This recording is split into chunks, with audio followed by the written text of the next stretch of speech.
freaking out, man. You can't handle the truth. You can't handle the truth. What do all men power want?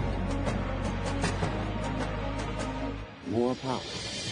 My name is luca-zanna.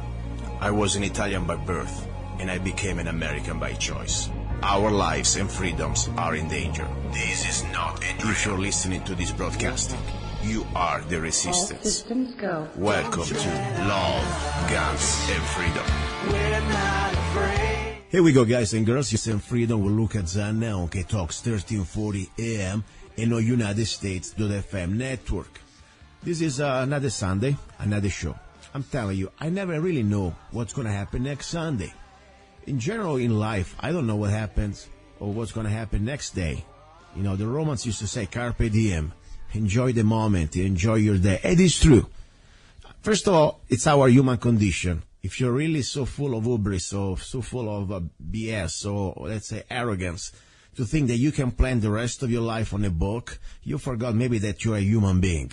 You're made of flesh and bones.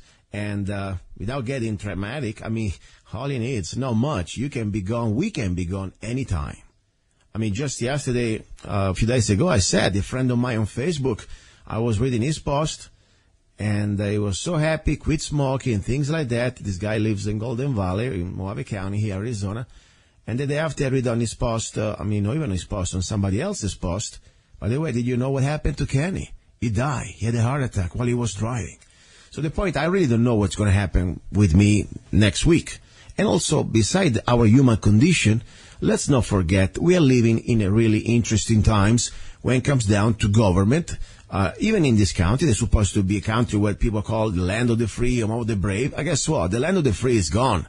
We are now in a situation that if you are a political dissident, if they don't like what you're saying, even without having any type of previous criminal record, even nobody got hurt, still you're guilty until proven innocent, and the charges you may face just for conspiracy to disagree with the holy government may be 70, 80 years.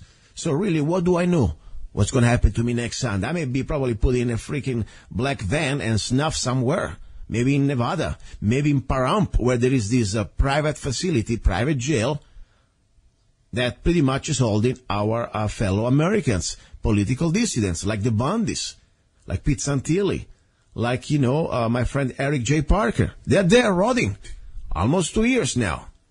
And, digging a little bit about this information, something we need to understand, these are not just state-owned jails, facility. No, these are private corporations contracted by the federal government. Now, what problem do I have with that? You know very well, I'm all for privatization. I'm all for real free market stuff. But there is one thing, or at least there are a few little things that I really believe government should do.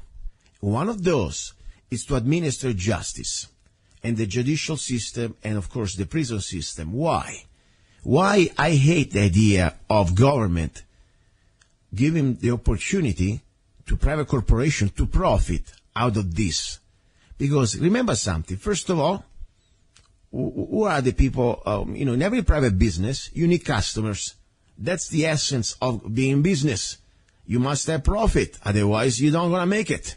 Nothing wrong with that. I love profit, okay? And sometimes if I don't want profit, I reinvest. I love that too, but that's my choice. But my point is here, what happens when we have a private corporation with the main source of income are what you call prisoners? Yes, you must fill the jail somehow full. Is that right? Must fill the jail full. Yes, I guess so. You must keep customers coming. So what is the problem here? It's called conflict of interest. It's also called, in my opinion, what Benito Mussolini used to say very well. The definition of fascism was corporatism. That means the union between corporation and the state. And that's what we have now. We have private corporations that pretty much have this sort of symbiosis union with the state, administering the judicial system, at least the prison system. And that's very scary, because at that point you will see how the system starts to feed on us. Because they need to have more people filling these occupancies, 90%. Otherwise, they will sue the state, like happened in Colorado. And why I'm such in trouble here? Because first of all, I don't trust these bastards of private corporation, because, I always say there are two different type of prisoners. Prisoners that are supposed to be innocent until proven guilty, like, for example, the people right now waiting for trial at the Bundys. But meanwhile, they've been treated like they are guilty with the same type of, in the same type of criminal population. That's very wrong. These people are supposed to be treated differently. At least they don't have trial and final sentence. That's my point. But meanwhile, the scary thing, I say, something like almost in these movies from the 80s, the movie with Schwarzenegger hiding, try to escape from this prison, private prisons. This corporation, in my opinion, they are part of the problem. That's how they control and lobby politicians to always pass more restrictive and more insane laws, especially for crimeless victims, for crimeless, crimes without victims. My English today sucks. But anyway, that's the point. So they will start to put you in jail if you, I don't know, just because you sneeze at the wrong spot. Or maybe you don't want to pay, I don't know, the fine because you don't want to wear seat belts. Or things like that. That's the bottom line. Now, I have with me a couple of friends, Ken from Michigan, and also I have another gentleman that I want to introduce himself because, his name, I think I know how to pronounce it, but I want to be sure I got it down right. He's another gentleman from Michigan too. And we will talk about a little bit about this private prisons corporation and also connecting all these dots, or at least what we think are dots, with the Bundys and the trial and what's happening to them and all the people like them right now rotting in this private prison in Pahrump, Nevada. Hey guys, are you there? I'm here, Luca. This is Ken from Michigan. Okay, Ken, and that, please, your friend, introduce yourself. Hey, yeah, I'm here. Just want to apologize beforehand because of the noise. I got little kids and no problem. A couple dogs. Please, I don't I wanted to say your name, but I'd rather you say yourself because the first time I want to be sure we got it down right. What's your name? Peter DeLoca. Peter DeLoca. Perfect. So I can do that. DeLoca, I can do that. Okay. Okay, guys, I give you the floor. Ken, introduce a little bit the topic here. We're talking about private prisons and also connecting the dots, what's happening at the Bundys, at this private facility. I mean, this federalized, it's not federal, it's a contract they have, this private prison in Pahrump, Nevada. What's going on, Ken? Yes, Peter. When that prison goes private, they guarantee them a 95% occupancy rate. And now, from what I understand, it's $350 a day for each prisoner. Wow. And the food costs them from 76 cents to $2.12 per day to feed each prisoner. Now, these guys they've never hurt anybody. As far as I'm concerned, they never committed a crime because I was there too, and I didn't commit a crime, so I don't think they did. So they won't give these guys bail. And the reason I think they don't give them bail is that $350 a day, and they got like 30 people in jail. Yeah. Figure that is times 30 each day that they're getting from the federal government to house these guys.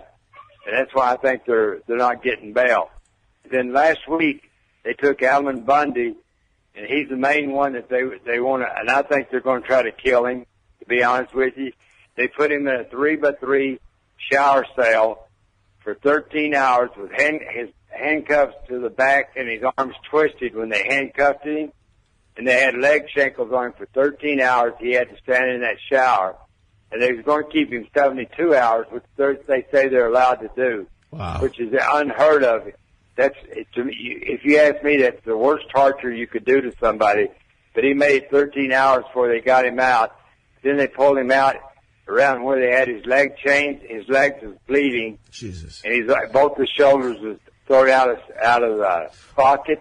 And he had to pop his own arms back in the socket. If that ain't torture, nothing is.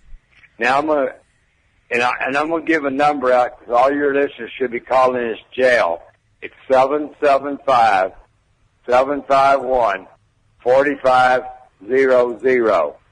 Now they should tell them you got to treat these people like humans, and they should be let out of the jail. Period. I know the jail can't just let you out. It's a court order from Judge Navarro in Nevada, which she is very corrupt herself.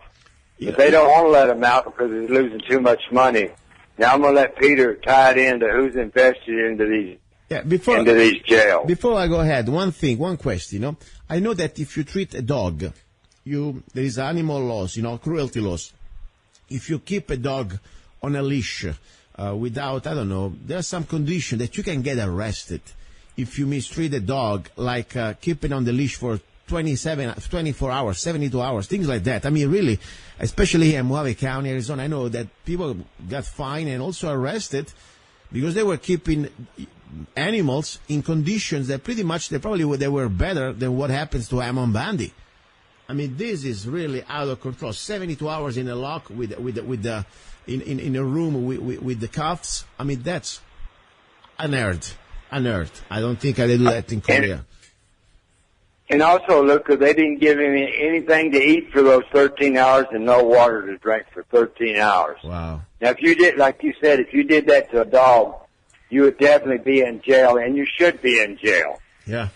If you mistreat an animal, but when you mistreat a human, I don't know what I say. They say they sent the one guy home, but we don't know that for sure. They sent him home for what he done. Yeah. But I guarantee he's still drawing his pay.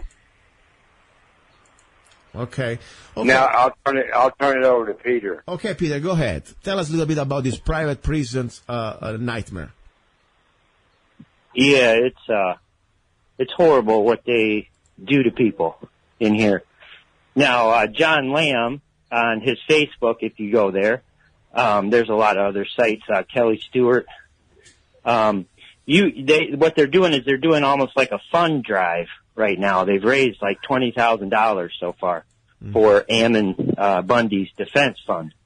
So if you go to bundydefense.com, I believe that's the site, right, Ken? No, AmmonBundyDefense.com. Okay, yeah, I think if you punch in that, then it will come up in HTTPS bundydefense.com. So they've raised some money, and they're actually putting people in a 3x3 little area outside of the prison there in protest. And the longest somebody's been able to go is 5.5 hours. Wow. Now they're doing it today as well, I'm sure, but it's unbearable. These people they're making money. Someone's donating $100 or, to stay in there longer. And they can't do it. And Ammon was beat up first as well. And he was left there naked and he was cold. So, and they had told him 72 hours, right, Kenny? Yeah. Did you mention that? 72 hours they were going to keep him in there. Wow. And he could not stay there. He couldn't, he thought he was going to die. And it's horrible. We don't treat dogs like this. Yeah, I agree. This is So, go ahead. No, go ahead. Finish, please. Continue, Peter. Okay. So, and I said, okay, well, people ask the question, well, who's funding this? What's going on with this? Who's approving of this? And when you look at the, it can be invested. There's a lot of people making money. You can buy stocks in the company and whatnot. And the banks are involved. Insurance companies are involved. So also Ruger, one of the board members, I don't know if he currently is a board member, Michael Jacoby, he's a CCA board member and chairman of Ruger. So it's kind of ironic there. We have guns for, to protect ourselves from corruption and a corrupt government that's going to lock us up without trial and things of that. What is this board member saying about this? Let me stop you 1 second, please. First of all, I have always a question because, on the air, whenever I bring somebody here, I need to also bring the other side. And more important, I would like to see some evidence. And I'm not saying that you're wrong. I just to say, where did you find this evidence? First of all, do you have documents about this? Well, I haven't done a whole lot of research. I'm not really a researcher. Well, you mentioned you mention a name, okay? Let's say tomorrow somebody mention my name. Luca-Zanna is on the board of Ruger and also whatever board I am, my company, for example, and you say on the air that according to your information, I am also a shareholder, or at least I have some interest into the private prison. I say, okay, show me the evidence. Otherwise, I cannot let you just be on the air. It could be your opinion, but that's not more about opinion. This is about you mentioning something that could be damaging to somebody. So I always say, please bring me the evidence. Do you have any evidence? Yeah. Well, so what I did is I just quickly went to Google, and I just did a search about CCA. Let me go. I go Google. CCA. One sec. CCA. Go ahead. And I just said, who funds them? Where's the money? They always say follow the money. Okay. Right? Those are the people making the decisions about the money. And they can stop the torture. They get complaints. Peter, and things like that. Give me some more facts, because as I say, you mentioned a specific name that I don't know the gentleman. Yes. Could be true, could be not. In this, the mistakes can happen. But before, as I said, even if there is no crime, it's not like he's doing anything illegal, because you can still be, a shareholder of a corporation in the stock, even if we don't like the way they do business, even if we do not approve or don't agree with the concept of private prison. It's nothing illegal about that. But my point is still, we're making a point here that according what you said, a member or this person that you just mentioned supposedly is also part of Ruger. Could be also just an individual that has different interests. I mean, could be working for Ruger or be a board with Ruger. Doesn't mean that you represent Ruger in this shareholders operation that you're saying. So I need to figure it out. If you want to bring names out, you need to bring me a specific sources. Otherwise, we need to talk generically. And I'm sure you understand why. Okay. Because tomorrow somebody could do the same about you. Let's say tomorrow they say, hey, by the way, I found something about Pete that, I don't know, is part of this criminal organization. And I say, okay, show me the evidence. Otherwise, I can go on the air and say, even things that could be not anything illegal, but even just, for his reputation, maybe not good. So if you have any name you want to bring, let's bring specific facts. You want to show me a link source or a specific page from the internet. I will read that on the air. But otherwise, I cannot start to put out names. That's what I'm trying to say. So the source of this is from, it's kind of ironic as well, because one of the first articles that came up was an article from Mother Jones. And I don't know if you know about them. They're pretty liberal and anti-Second Amendment. Yes, Mother Jones. I know Mother Jones. It's an outlet, let's say political outlet, completely on the left side. Sometimes once in a while you can get some information that they're worth it too. I mean, many times the propaganda, but at least we have a source. So I put Mother Jones. Let's see, CA, Mother Jones. Let's see what we get. Mother Jones and Ruger. Let's see what happens. Okay. All right. The Corrections Corporation of America, by the numbers, Mother Jones. Here we go, I found the article. Where the pioneering private prison company operates, who owns it, and who is taken to court. Okay, now we have something. This is interesting, because CA, by the way, it's Corrections Corporation of America. So people understand what we're talking about. CA is the corporation that pretty much one of the biggest, maybe the biggest corporation that control the private prison system. And this article, Mother Jones, that spells it out, for example, who owns CA? Do you have this article in front of you, Pete? Would you like to read it, or you want me to read it? Yes, I do. That was one of the things I was referring to as far as that name from Ruger. Yes. That's where I first heard that. Now, I haven't done further research. Pete, read it for him. One thing I want to say is that they're no longer called CCA. They're now changed their name to Core Civic. Okay, wow. Interesting.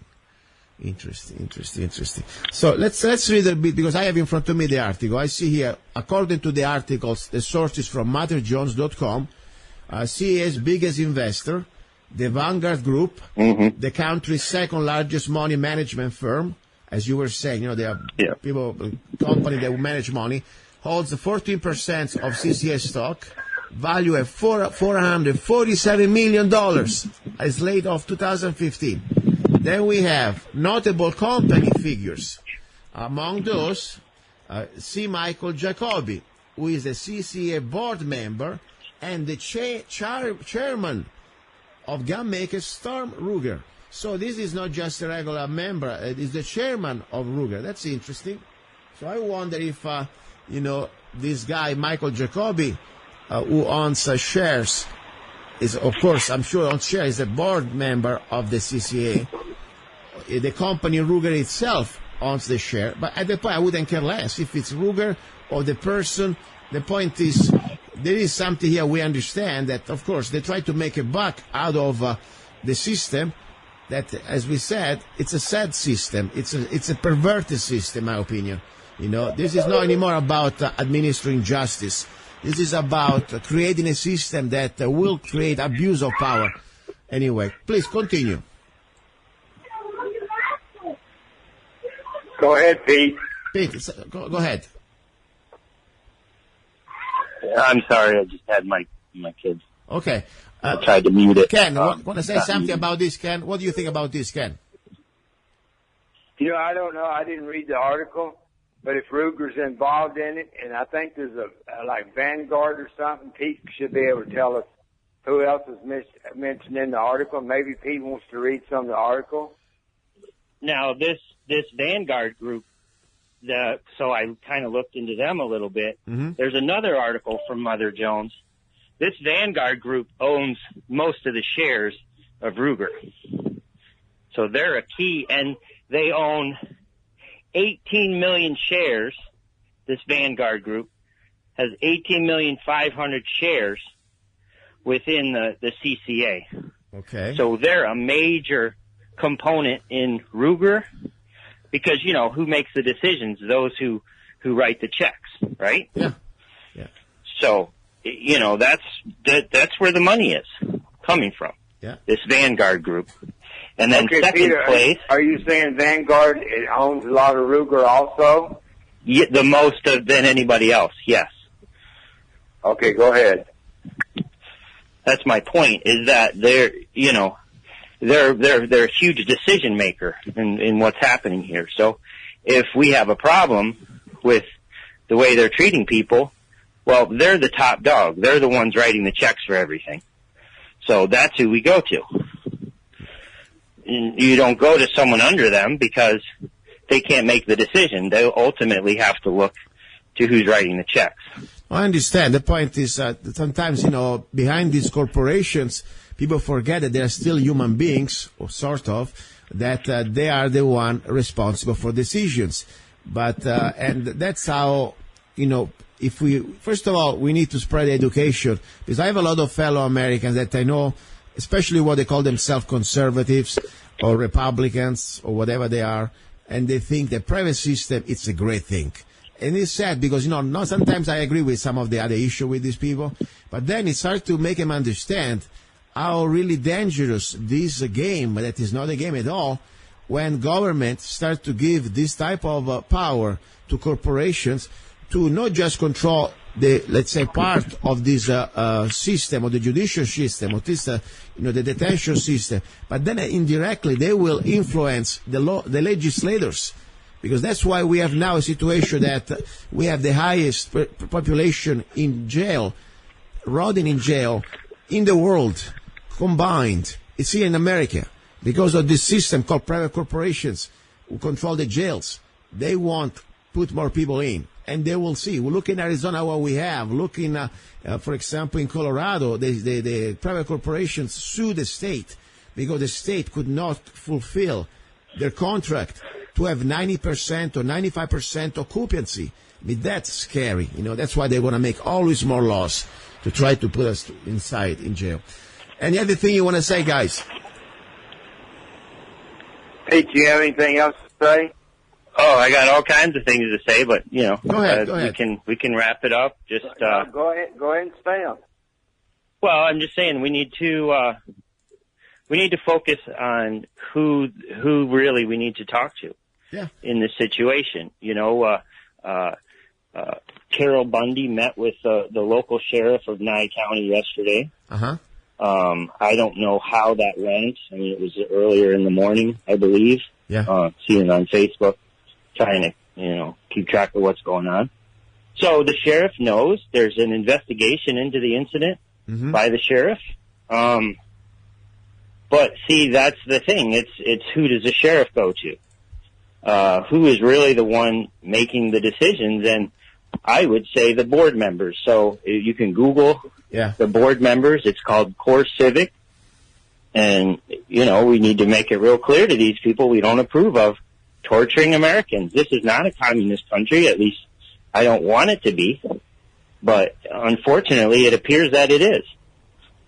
No. So, we need to stand up to it. And I'm just curious for our children's future. You live in Michigan, and I know a lot of people that live far away from the Bundys. But when did you start to get interested or involved in this Bundys drama? What happened? I'm curious. Well, I was actually on the call with Pete Santilli when Cliven Bundy called in to mention what had happened to his son Dave Bundy. Okay. That the BLM had roughed him up. So I was involved, listening to Pete Santilli on the radio. I found him on the internet. And then I started listening to Rents. And I went down to Bundy Ranch. I wasn't there at the standoff. I was trying to get down there. And so, I've been involved since the spring of 2014. Okay, so you were there. I'm just curious because everybody has their story. I mean, you sound like a regular guy like myself. What do you do in life normally? You're an activist, or you just do your life and you try to be aware of what's going on? I mean, what exactly brought you to this type of dangerous interest? Because you know very well now, just because you agree or support causes like this, you could be part of the conspiracy, according to the latest from the judge of this trial or the prosecutor. Why did you really care? I'm just curious. Yeah, well, because, see, the way I see it, I look at generalities. I'm not so much of the leaves on the tree. It's more of the branches and, say, the roots of the tree. Yes. So it's a mind control thing is what they're doing. Mm-hmm. It's an intimidation tactic. Oh, see, don't worry about the corruption here. Don't worry there, because see, everyone that looks into it, they're in jail. So, and that's really what are the force of what they do is, and I guess it's essentially, it's kind of like a communism. It's, so I really we believe, need to not be afraid. Yeah, I agree. And it's not even anymore about communists, because at the end of the day, people forgot, for example, when they call fascism or Nazism, there was just another color, but was the same situation. For example, fascism was pretty much like what you call a socialism form of government using, of course, coercion. The only difference was that also was a national identity connected to that type of system. But when you go from Marxist communism to what they can call a right-wing, let's say even Mussolini was a socialism system. The idea was that Partito Socialista Italiano, that was the same type of system like in Italy, like in Germany. The point is, it is always the same result. You as an individual, you have no more rights, and you are owned by the collectivist state. The state is your God. And of course, there are laws that do not apply to the elite because, same story here. Even we have all these somehow books that they throw at us, but look at Hillary or look at all these other politicians. They're never going to see one of these private prisons in their life, no matter what they do. So that's the reality, when you have a selective enforcement of unjust laws. That's pretty much. Ken, anything you want to add before I let you go, guys? No, I'm finished, Luke. I appreciate being on with you and giving us the time to talk about this, because I feel this is very important, because they're not treating the prisoners right. And it's not just the Bundys. It's no matter where you go, if you're in jail, you're not being treated very fair. Yeah, and also exactly, and reminding that there is a problem out there that we need to address. It's called the private prison system. And it's funny because normally that's how they separate us. Or if you are on the left, you don't like private prisons. But if you are on the right Republican system, oh, you must be okay with private system. I don't know a Republican that he does not like, or very few who don't like private prison. I am none. I don't care about Republicans or Democrats. I believe in general, if you believe in freedom, private prison is exactly the antithesis of freedom, and this is the cancer that can destroy our liberties from within. All right, guys, I need to let you go. You're listening to Love, Guns, and Freedom with luca-zanna. Please be in touch. If you have any other news, Pete, let me know, especially about updates from Pahrump, Nevada, and the same for you, Ken, okay? Okay, thank you, Luca. Thank you, Pete. Thanks a lot, Luca. Thank you. All right, guys, you're listening to Love, Guns, and Freedom with luca-zanna. Do not go away. A little break. We got more news and more information going. Hey, you. Yes, I'm talking to you. You deserve a break. Enjoy a moment of indulgence. It's time for Zanna Coffee. Guilt-free pleasure. Zanna Coffee is the organic coffee to amplify your senses and enhance love for life, liberty, and the pursuit of happiness. Only the best organic and GMO-free coffee beans from around the world that I selected. Zanna Coffee brings you happiness in every cup. Fair trade certified, sustainable organic coffee. That means we do not use slaves. Free Zanna songs with every coffee bag. Find Zanna Coffee at www.zannacoffee.com. www.zannacoffee.com. Get your coffee bag now. Don't be cheap. Life is too short and you deserve the best. Zanna Coffee. Here we go, guys and girls. You're listening to Love, Guns, and Freedom with luca-zanna on KTOX 1340 AM in the United States .fm network. This is the first hour, exactly the second part of the first hour. Guess what? You heard many times on my show, interesting man from California, exactly from San Bernardino, who is, for me, let's say, the proof that when you are standing for the principles, no more for the party, you become at that point a symbol of the resistance against corruption. You become what we're supposed to be as Americans, putting America first, and all the parties after. Even if sometimes we have things we may disagree, it doesn't matter. Integrity, in my opinion, is the most important thing. Never bow down, never follow the orders of any parties, because we know the top levels of every party, Republican, Democrats, even Libertarians, they are pretty much controlled by the same bankers, by the same elite, that they make us fight against each other. So now, his name is Ronald O'Donnell. Also, by the way, successfully, he won the primary, the Democratic primaries, as running as a state senator for his district, and he beat up big time his, establishment Democrat opposition. And then, of course, he had no support by his own party, and unfortunately didn't make it at the final election. But guess what? In my opinion, with $500 that he had buried in his own war chest, he did a miracle. But more important, is really freaking him out. He's bringing the reality that he's talking the truth. He's exposing corruption in his own party so much that now he is on their crosshair. I got a phone call, a private message, not phone call, from my friend Ronald O'Donnell, who told me something very disturbing that is just happening to him the last 24 hours. But I don't want to repeat it. I want him on the air right now. And I want to bring this on because I know that at least the Central Committee, Democratic Party, whatever, they're listening to the show. And they use part of the show to try to, right now, to completely oust Ronald O'Donnell from the Democratic Party. At least from San Bernardino Central Committee Party, whatever it is. Ronald, are you there? Yes, I am, Zanna, and good afternoon. I hope all the listeners are enjoying their beautiful Sunday afternoon.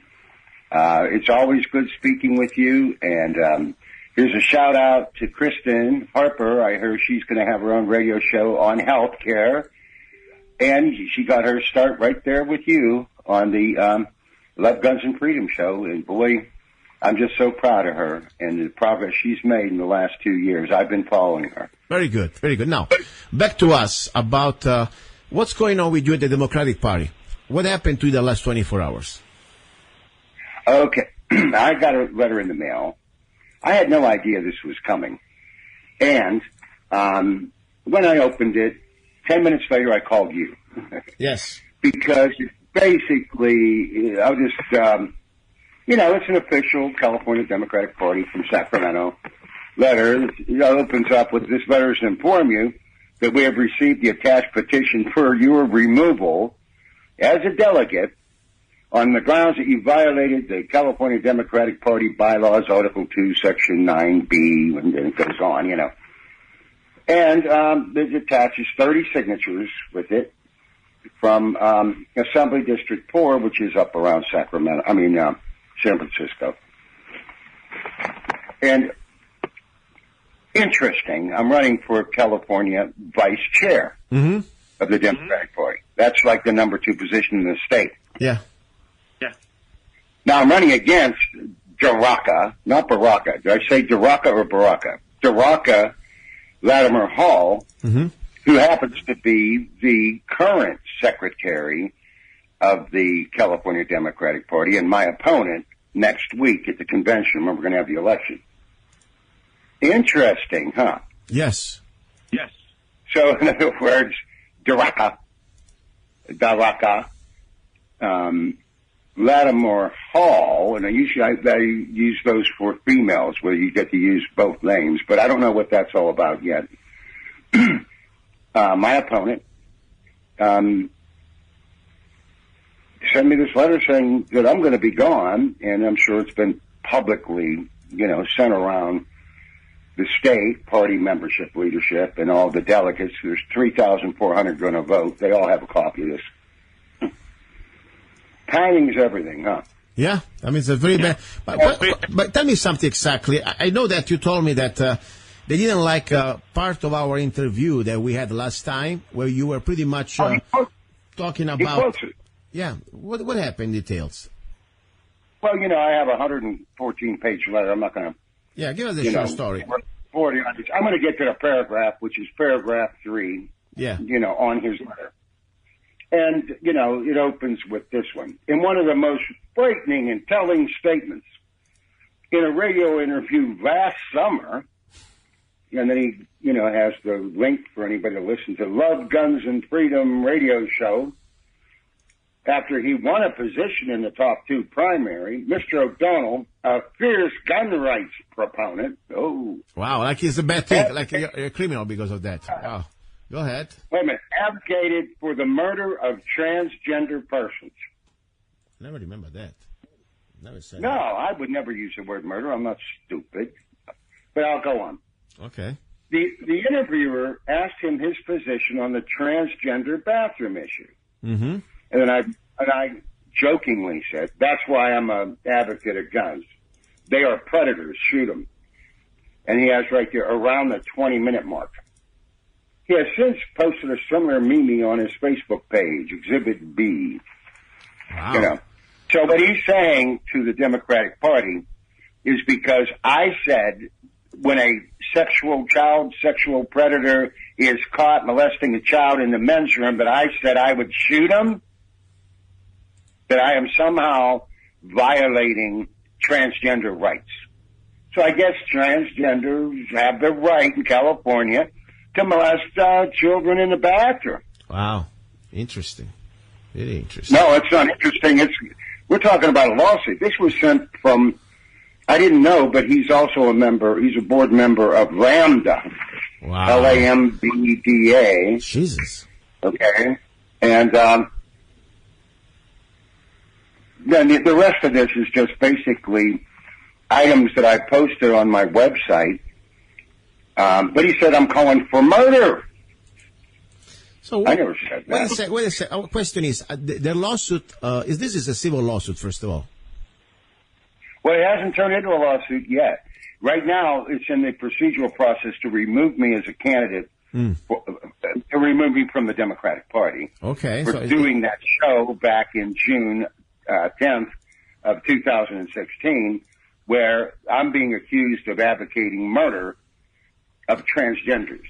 I don't know. Which is not what we... Listen, I don't know about, first of all, the California laws. I know the Arizona laws. But I tell you, as much as I am always, of course, proponent that violence is the last tool of resort, but we have a very much straight, let's say, in our system, in Arizona revised statute, sexual conduct with a minor, ARS 13-1405, and sexual assault, ARS 13-1406, child molestation, ARS 13-1410, they are also part of what we have as the right to also use deadly force in case we have to stop in the immediate, let's say, attack of these such heinous acts. So it is, first of all, of course, I always say there are many ways we can stop things, and the violence and guns are the last tool of resort. But this is also in Arizona, it's legal according to the law.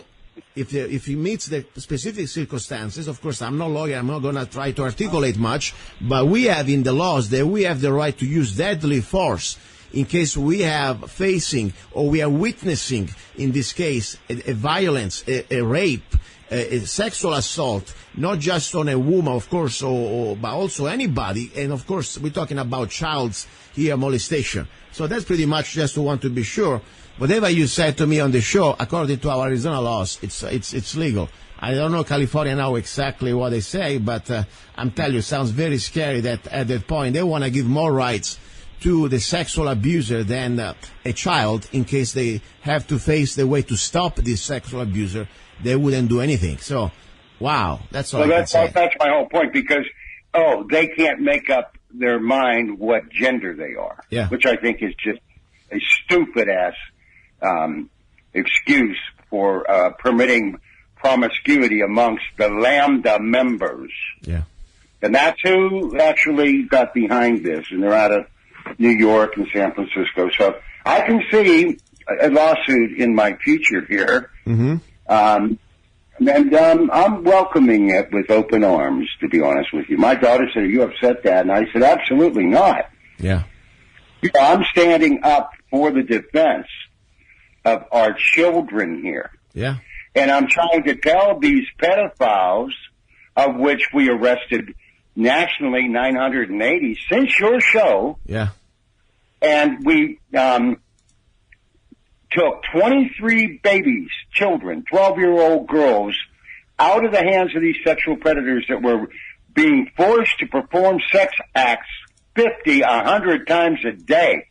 Wow. That isn't mentioned here, and you know I'm going to respond with this. Yeah. What I'm saying is I've always been an advocate to protect our children.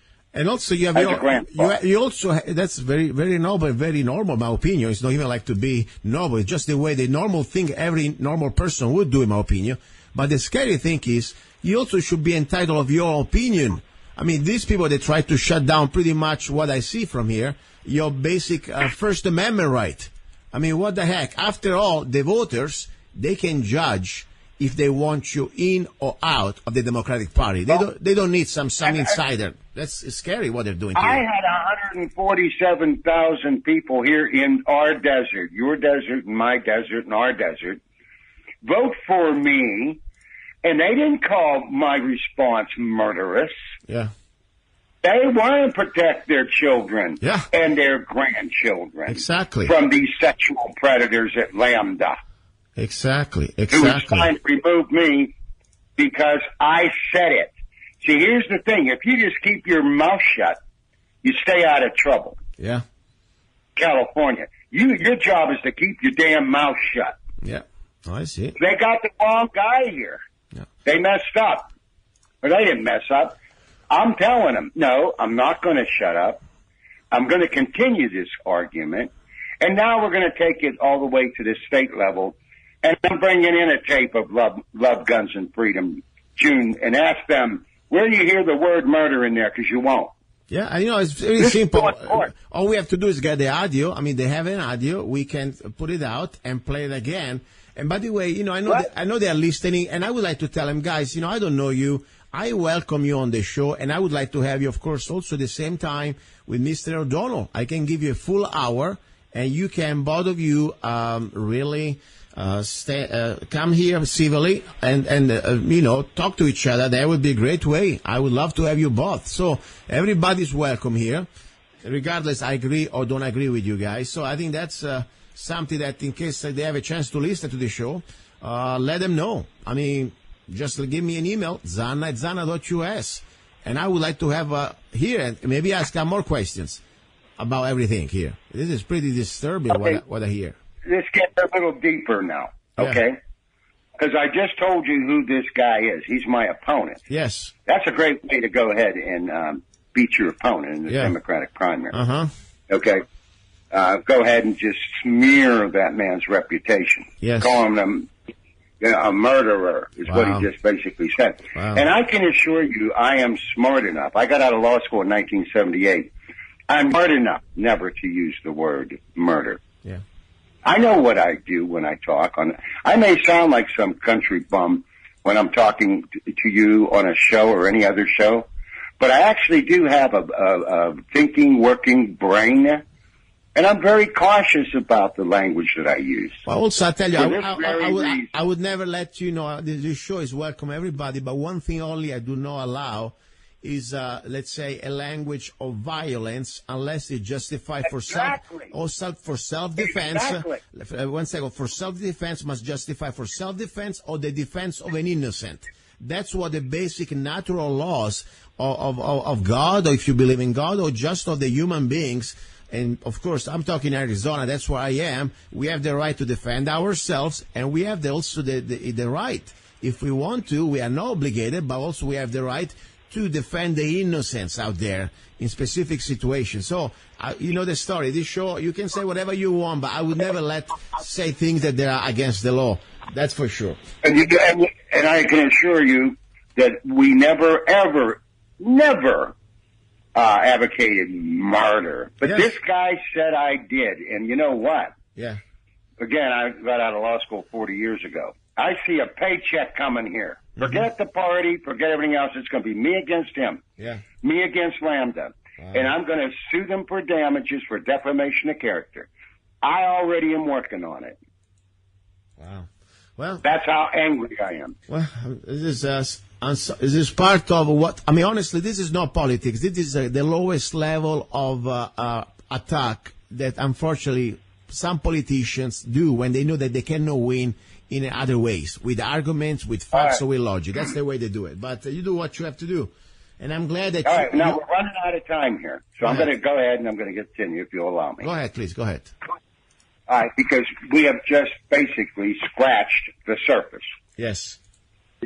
I had to respond, and there is no time to explain to listeners exactly this response. It's a 3-paragraph response that I did immediately. 2, and it's going out again today, only it'll go out to thousands, you know. But immediately, I just sent out to the people that sent me this material. It just says, I am running for the position of vice chair of the Democratic Party here in California. I just received an unqualified, the signatures aren't proper, KTOM petition, KTOM is the California Democratic Party, to remove me from the Democratic Party as a California State Central Committee delegate, and therefore as a candidate, issued by Kimberly Ellis's campaign. She's running for chair. Yep, the same people who accused Eric Bauman, he's running for chair, of being a pedophile child rapist. They did that also to this poor guy, Eric. Wow. Okay? And I just continued. This fake news came directly from the Kimberly Ellis Black Lives Matter campaign to take over the Democratic Party chair position. That's what's going on here. Wow. And then I went, no one has the right to interpret for me what I mean when I post something on Facebook. If you want to know, ask me. My email, I didn't want to say Love, Guns, and Freedom yet. Yeah. My email address, and I put it on there. Anything else is fake news. And then I just summate with this. Here's one reason why they attacked me. Did you know that we had a Muslim Islamic terrorist attack here in San Bernardino that killed 22 teachers and wounded 13 more with gunshots. And did you know that there was no one armed to protect them? That was what we were talking about on that show. Did you know that I am being attacked by my campaign opponent, Daraka something, who is an avowed black Muslim advocate for the Democratic Party vice chair? Did you know that this guy does not even live here or care about my 147,000 Democratic Party voters who actually voted for me over this issue and more? Did you know that he does not live here and is actually financed by the Muslims? Did you know that the Middle Eastern money is flush throughout the entire Democratic Party? Please support me for the vice chair of the Democratic Party and let our children and teachers be defended against these criminals. Please share this all over the USA. Ronald J. O'Donnell, George Doctorate. That was my immediate response. That's the war going on here. Yeah. The Muslims, the black Muslims, are taking over the Democratic Party. And anyone in the way, they'll use any excuse they can, except for bringing up the real issue is that we don't want Muslim Islamic terrorists inside our borders. See, that's the only thing that wasn't in the complaint. Yeah. But that's who they are. Wow. That's how they work. They'll use these side issues, but they don't want to address the issue. I just hit it on the head. Yeah. Daraka, whatever his name is funded by the Muslims. And so is the majority of the Democratic Party. The money is flush throughout the Democratic Party because of Hillary Clinton. And that's why I could not vote for her. Yeah. You know, one thing I want to say about listeners, maybe people right now are listening from New Zealand or from England, whatever, or even just other parts of the country that they say, why do we care what's happening in San Bernardino County or high desert there? Let me tell you something. This is bigger than just this specific case. This is an example what we should do if we want to take back our countries, wherever you are. Ronald is a Democrat, but Ronald, it is not the kiss-ass Democrat that normally they supposed to follow the orders, even when the orders they are wrong, even when they're against the interest of the American people. Ronald, in my opinion, is like a Spartacus, like a, let's say, a sparkle of a peaceful revolution out there. They should inspire people from every party. I don't care if you're Democrat or Republican. We should never follow the blind orders of any party chairman or directive. Look what happened. Look what they were doing, the Democrats, following the orders. The Hillary is supposed to be a new master, even after the corruption that you witnessed, even after all the BS you had to eat. I mean, and you still had to follow their orders. Guess what? Ronald, for me, is a hero. He showed the example, say, you know what, screw you. Screw everything. Screw the party. I'm going to put America first. And even, of course, you know, I don't care about much, you know, about Trump or whatever, but you know what, when they say, I'm not going to follow you know, Hillary, I will vote for Trump. Even Trump is not perfect. At that point, you show that you have integrity, and you would never submit it to just drink the Kool-Aid just because they say so. And that's exactly what I would like to inspire every one of others out there, regardless where you live. Even if you're living in another country, forget about parties. Stick for what is right. Stick for the truth. That's what I'm trying to say here. Okay, and as we're getting ready to go ahead and conclude, yes, conclude. I want to just say to any listeners out there, if you want to contact me, this is a long address, but this is my address. Yeah. It's foreclosureammunition@gmail.com. I'll repeat, foreclosureammunition, one word, @gmail.com. That's my site. That's where people can reach me. And I really need the support of people that want to believe that America will stand tall in spite of this ongoing attack from the Middle Eastern money that has, managed to fuel its way throughout the entire Democratic Party. And we need to go ahead and at least expose it for what it is. We need to go ahead and get it up there on the table. Their biggest fear is to become exposed. They want to silently do this. They used a transgender argument because who they really are the people that are trying to slip into the Democratic leadership positions all across the country. And, you know, they do. They have. And they're being very successful. Yeah. Because no one wants to mention, we're not even allowed to mention the 22 teachers that were murdered 2 miles from me, and the other 13 that were wounded, and they're on permanent disability from gunshot wounds because of Islamic Muslim terrorism. And as soon as you bring it up, notice the national debate never brought it up. Yeah. But we're going to bring it up. Yeah. And we're going to keep pounding and keep pounding and keep bringing it up because we got to stop it. And we're not going to stop it by being cowards and not talking about it. I agree. Silence. I agree. Silence is consent. Correct. I agree. If you can just sit there and you're so afraid and so timid that you don't want to say anything because, oh my goodness, you know, I'm scared. Ronald. But then you don't deserve to We be have free. 30 seconds. We are at the end of the hour, 30 seconds. I want to say thank you again, and please keep me posted. And I would like to say if the Democrat Center Committee or whatever, if you're listening and you want to be on the air here with Mr. O'Donnell, you're more than welcome. You will have the same time I gave to Ronald, and I would love to have you, all of you. And for me, my personal opinion, Ronald, you are the man to inspire every other people out there, regardless the party. And I'm really proud to be your friend, even I never met you in person. Okay, thank you, Ronald. Okay, and I can tell you this. 20 seconds. I really want to thank the people that listen to Love, Guns, and Freedom radio show. The support has been just tremendous from people. I've met, I know it's over in social media, but really wonderful Americans. I've met through your show people that believe in America, that believe in a system of laws, rule of law, justice administered fairly across the board. And then these are the listeners in the desert. Very good. This is our desert.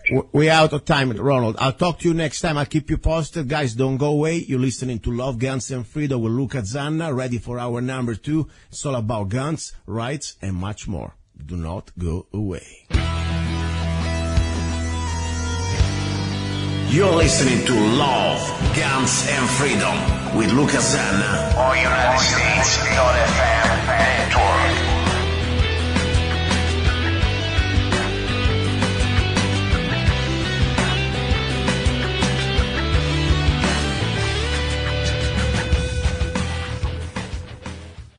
It is time. Get your Arizona Concealed Carry Permit now with Arizona Concealed Carry Permit by Zanna Enterprises, LLC. Become a more responsible and educated gun owner. Carry legally concealed in 35 states. Carry permitted in restaurants where alcohol is served.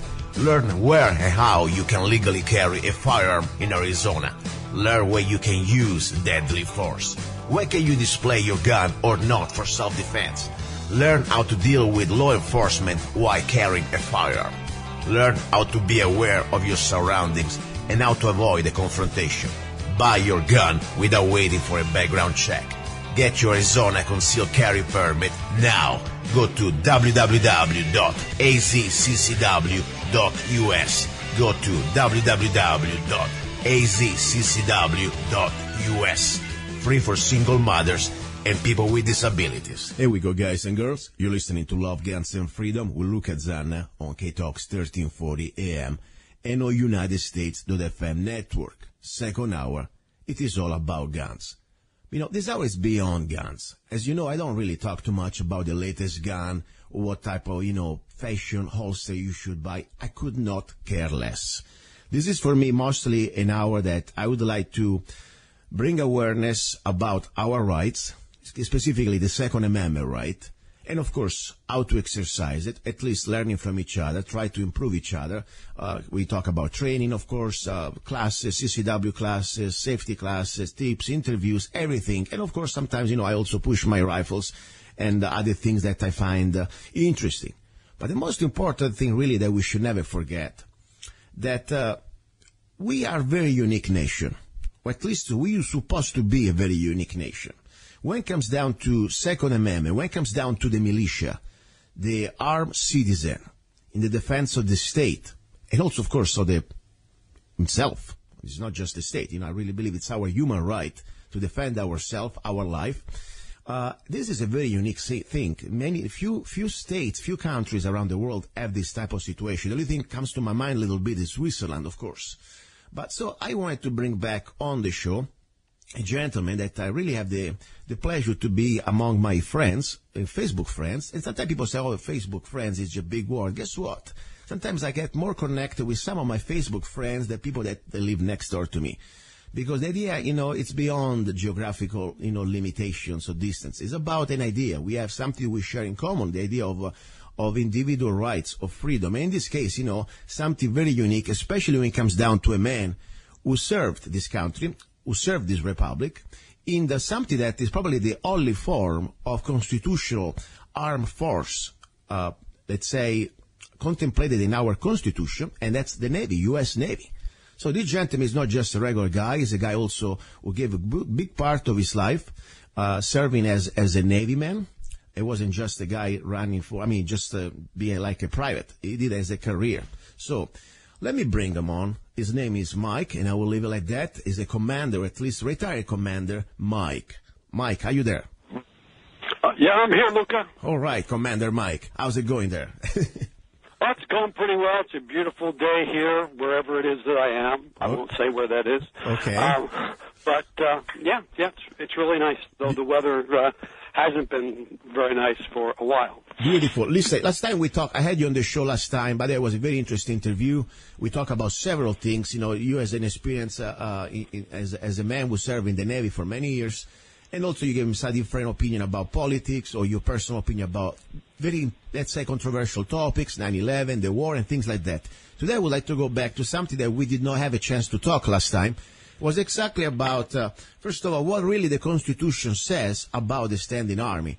And, of course, to you as a Navy man, you have it's not an idea. This is not like an opinion. It's a fact. What exactly the Navy is, according to the Constitution, because everything else, for what I understand, beside the Navy, it is not really contemplated in our Constitution, like the military, standing army, the U.S. Army, and all these things. They're not really never.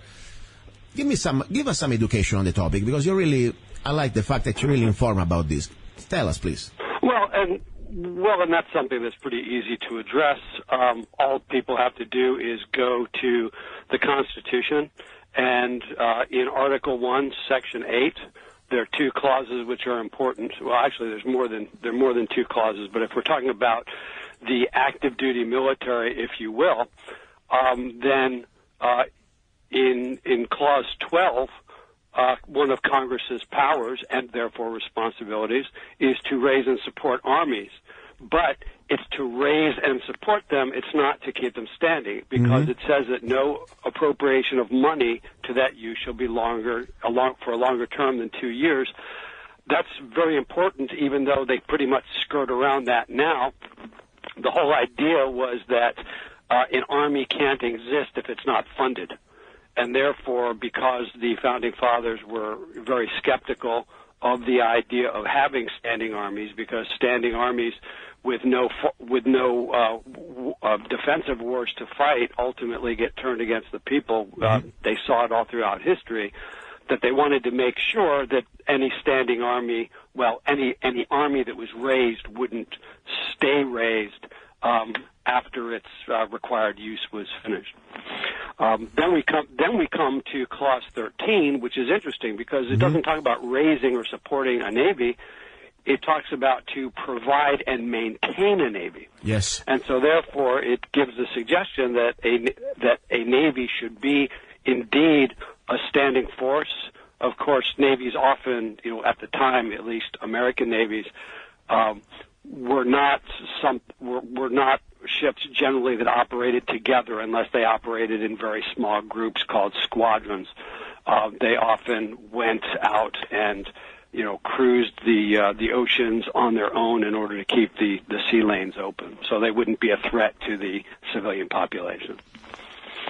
Yes, no, this is very important because I tell you, if I go out there on the streets, the average American person has no clue what you're talking about.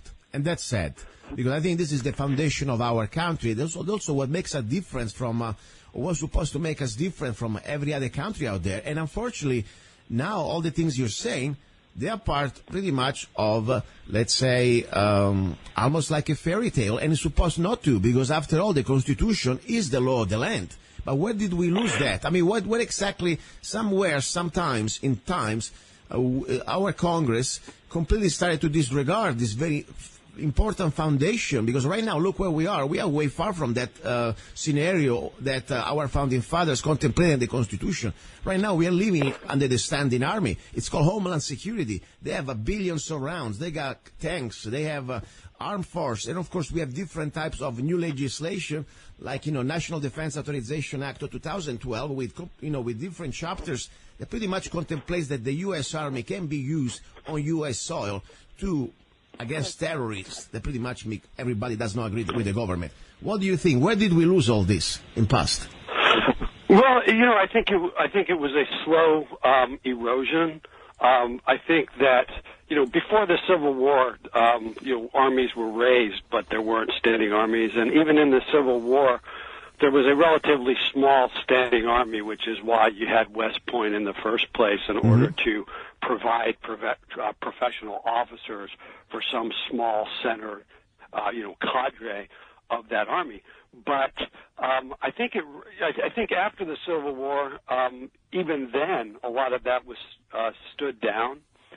And it didn't reemerge again, I would say, at least on a very large scale, until probably after the Spanish-American War, or even maybe more so with World War I and after World War I. I think there are a lot of people who would disagree with me. I think a lot of people would probably say that it was really the result of an aftermath of World War II. But it's been kind of, the Army would be small and expand for a war, and then contract, and then expand again, and when it contracted, it didn't get as small as it was before that conflict, and then it would do it again and again and again, and so you basically have this big sort of wave where the crests just keep getting bit higher, and the troughs keep getting higher too. And so, this is just to be clear. Navy was never part of this standing army. That's why the Navy was always something contemplated in the Constitution. It's the only armed branch of our armed force that is constitutional. Am I right or wrong? Well, I would argue that the Navy, if you include the Marine Corps, that's true. Yes. Because one of the things, of course, that they talk about from time to time, even the Marines themselves do, is making a Marine Corps that's separate from the Navy. Mm-hmm. But the Marine Corps is supposed to be basically it wasn't even a landing force for the Navy until Jefferson was president, and it became a landing force at that point. But up until that point, and certainly also afterwards, their primary function was to aid the sailors when the sailors would board another ship and go in hand-to-hand combat. Yes. And I would like to bring one thing. People say, wow, are you giving us a history lesson? No, this is not history. This is supposed to be who we are.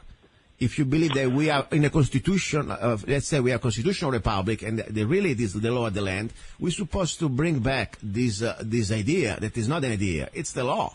But the point is, if we don't get education out there, and we understand exactly what the Constitution says, we cannot even have a conversation with our elected representatives to say, wait a second, I know probably now we are way past that moment when we have a military-industrial complex that pretty much took over. They're going to laugh at us if you say, yeah, right, you think we're going to go away? But still, at least we need to try. We must try. We must know what we're supposed to be. And the problem, what are the repercussions when we have now an out-of-control, let's say, military-industrial complex? That doesn't mean it's our military. This is a corporation. There are corporations like President Eisenhower warned us. They're pretty much controlling the military, and more important, they push the agenda because they need to keep this business going. That means more unconstitutional act of wars around the world, so we can keep the money coming for them, of course. So that's the point. I mean, at least for me. Because at the end of the day, why do we talk about this, Michael? I mean, what really can we do? Well, actually, I would even take it a step back. I would go right to the term citizen, because you used, for instance, the idea that not only is the Constitution supposed to be the law of the land, but that we are different from other countries. Yeah.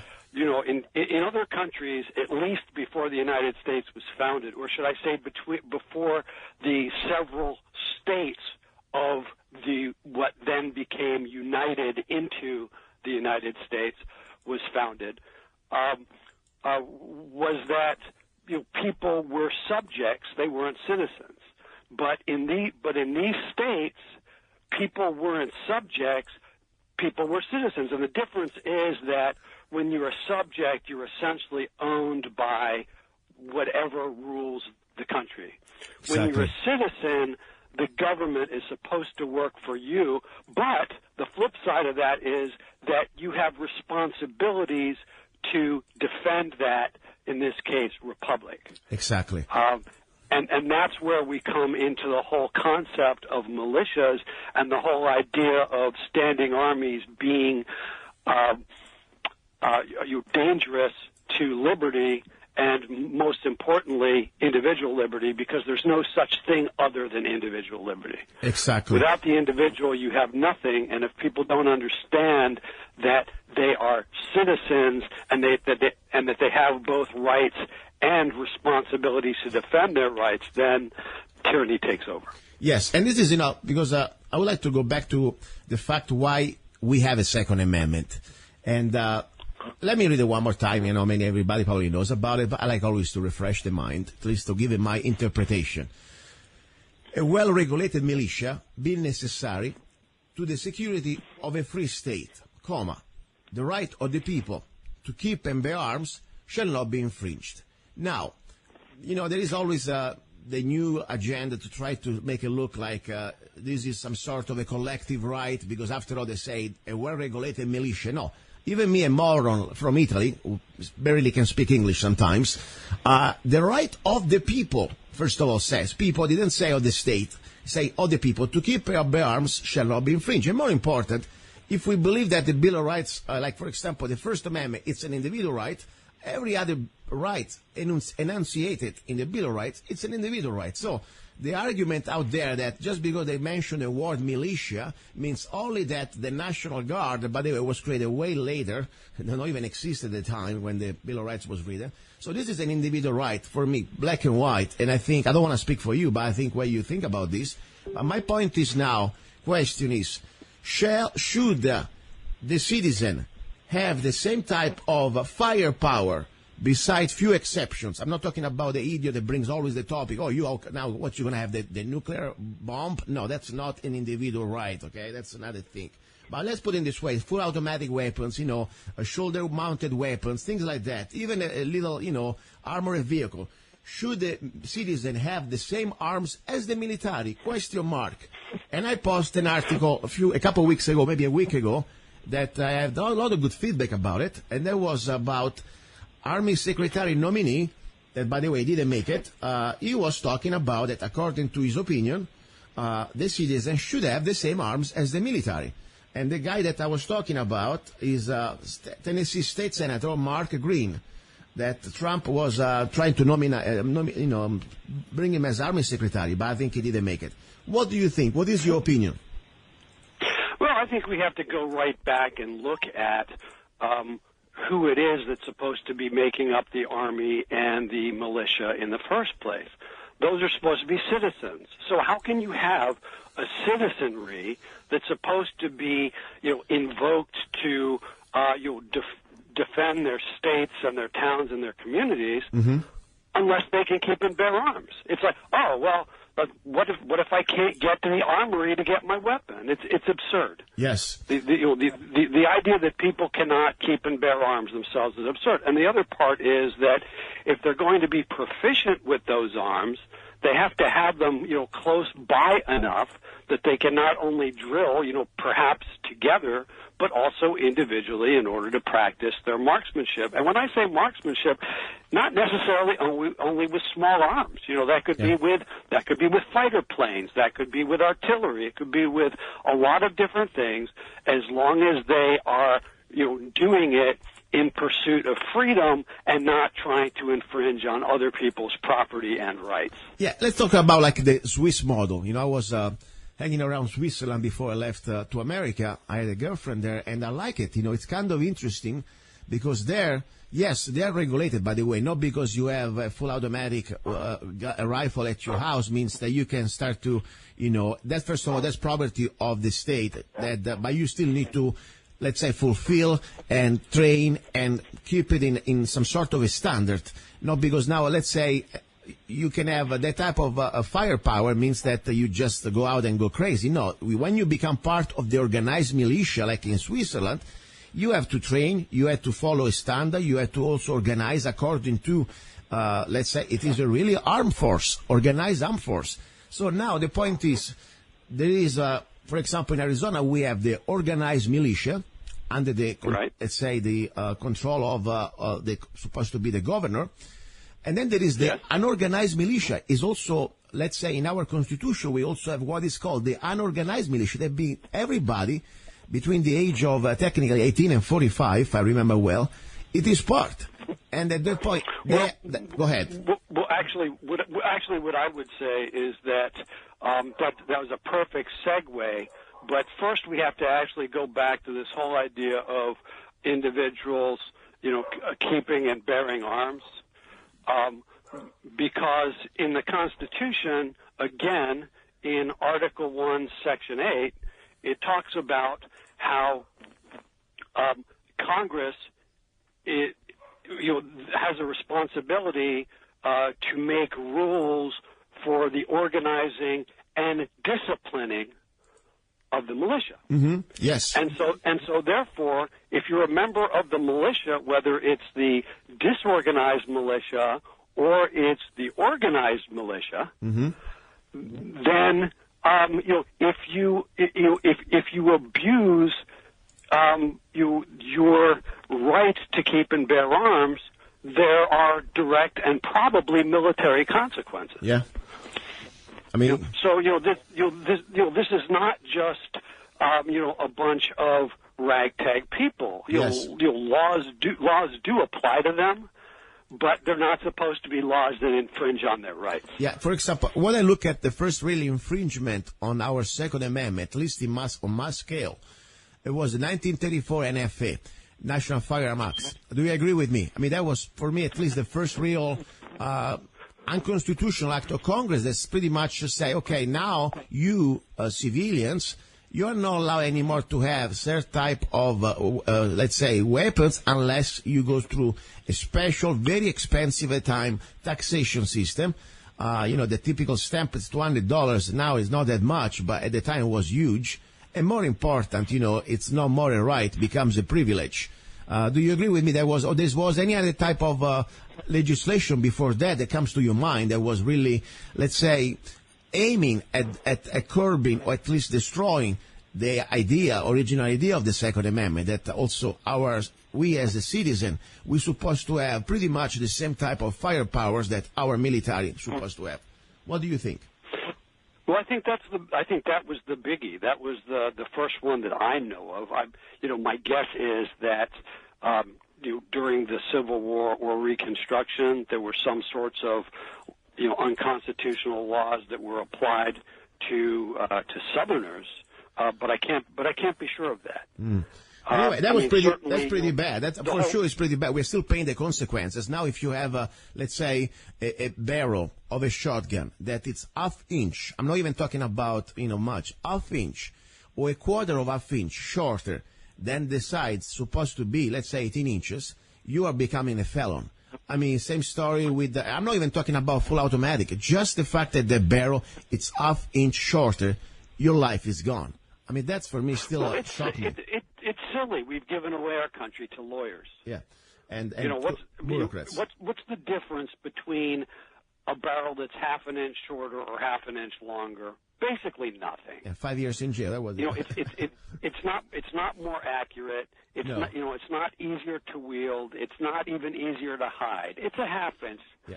And there are plenty of pistols that you can do that with, or, in many cases, and I'm not sure about that specific one, you can just pay a big licensing fee and do it anyway. Yeah. So that's, for me, it's like almost a conditioning, The moment that they make you admit, like, for example, I always say, it's so important, the idea that, for me, the seatbelt, it's one of the biggest, let's say, surrender that we did.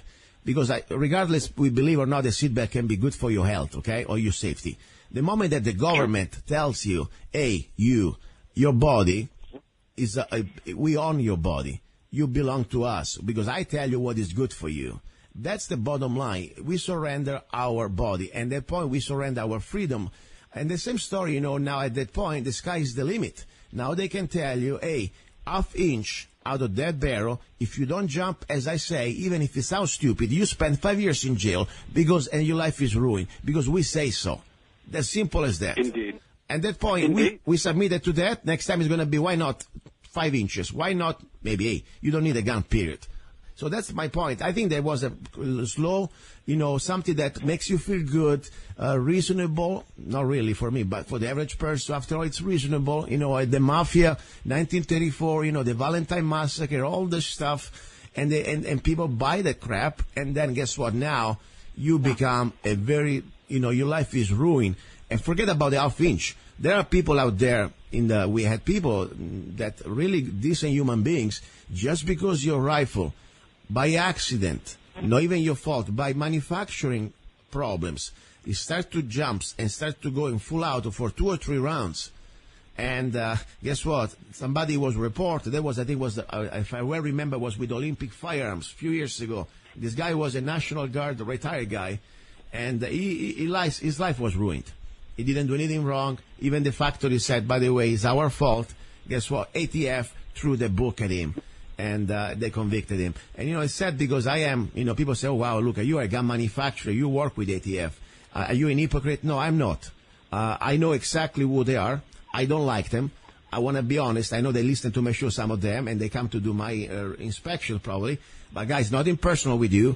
But for me, you're working for the devil.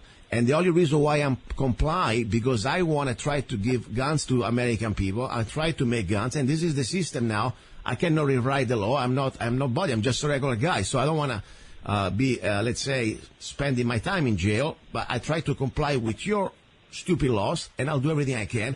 But at the same time, let me tell you where I stand. I think ATF and many of these 3 letters agency, they should pretty much never be in existence. That's what I believe. We should go back to 1934, before 1934 Act, or NFA. So that's my opinion. So I want to be clear, yes, I comply with those rules because I don't want to give them the opportunity to put me on a cross and bleed me to death. At the same time, my heart is that, hey, this is not really what's supposed to be. Hopefully, with peaceful process of educating people, we can go back the way we were. So everybody asks me about, why do you work as a gun manufacturing? Why? That's how, guys, because I got to make a living too. And more important, even if I don't have to, this is not something I really need to. I like it. I like to make guns, and I like to give them to law-abiding people out there. That's my job. Go ahead. Well, there you go. And the other part of it is the education. See, I think that if people are educated about their rights and their history, because a lot of people have no idea what things used to be like. How would they? If they're not taught the Constitution, whether it's at home or whether it's in a school, and they're not becoming part of a militia, and when I say that, I mean an organized militia, within the state, or within their own towns, for that matter, then how are they learning both their rights and their responsibilities when it comes to defending their property and helping to defend their neighbor's property? Mm-hmm. And when I say property, that includes the neighbors and their families and everything themselves. Now, don't misunderstand me. I mean, that sounds very collectivist, but what I really mean is, cooperative not collectivist. Yes, I understand. Listen, any things would you like to share about the latest updates on general American foreign policy, or something that pretty much, we were talking last time?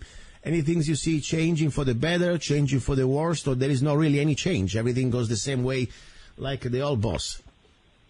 I don't see a whole lot of change. I would like to go back, though, to the Militia Act of 1958. We talked a little bit about the active forces and what they're supposed to do, and as far as how long they're supposed to exist, and appropriations and things like that, and the fact that armies are not supposed to be standing, but that the Navy and by extension the Marine Corps are. I'd like to look at those those clauses in the original Constitution, and then the resulting law, which the most recent of which is the Militia Act of 1958, which goes to bring those into practice.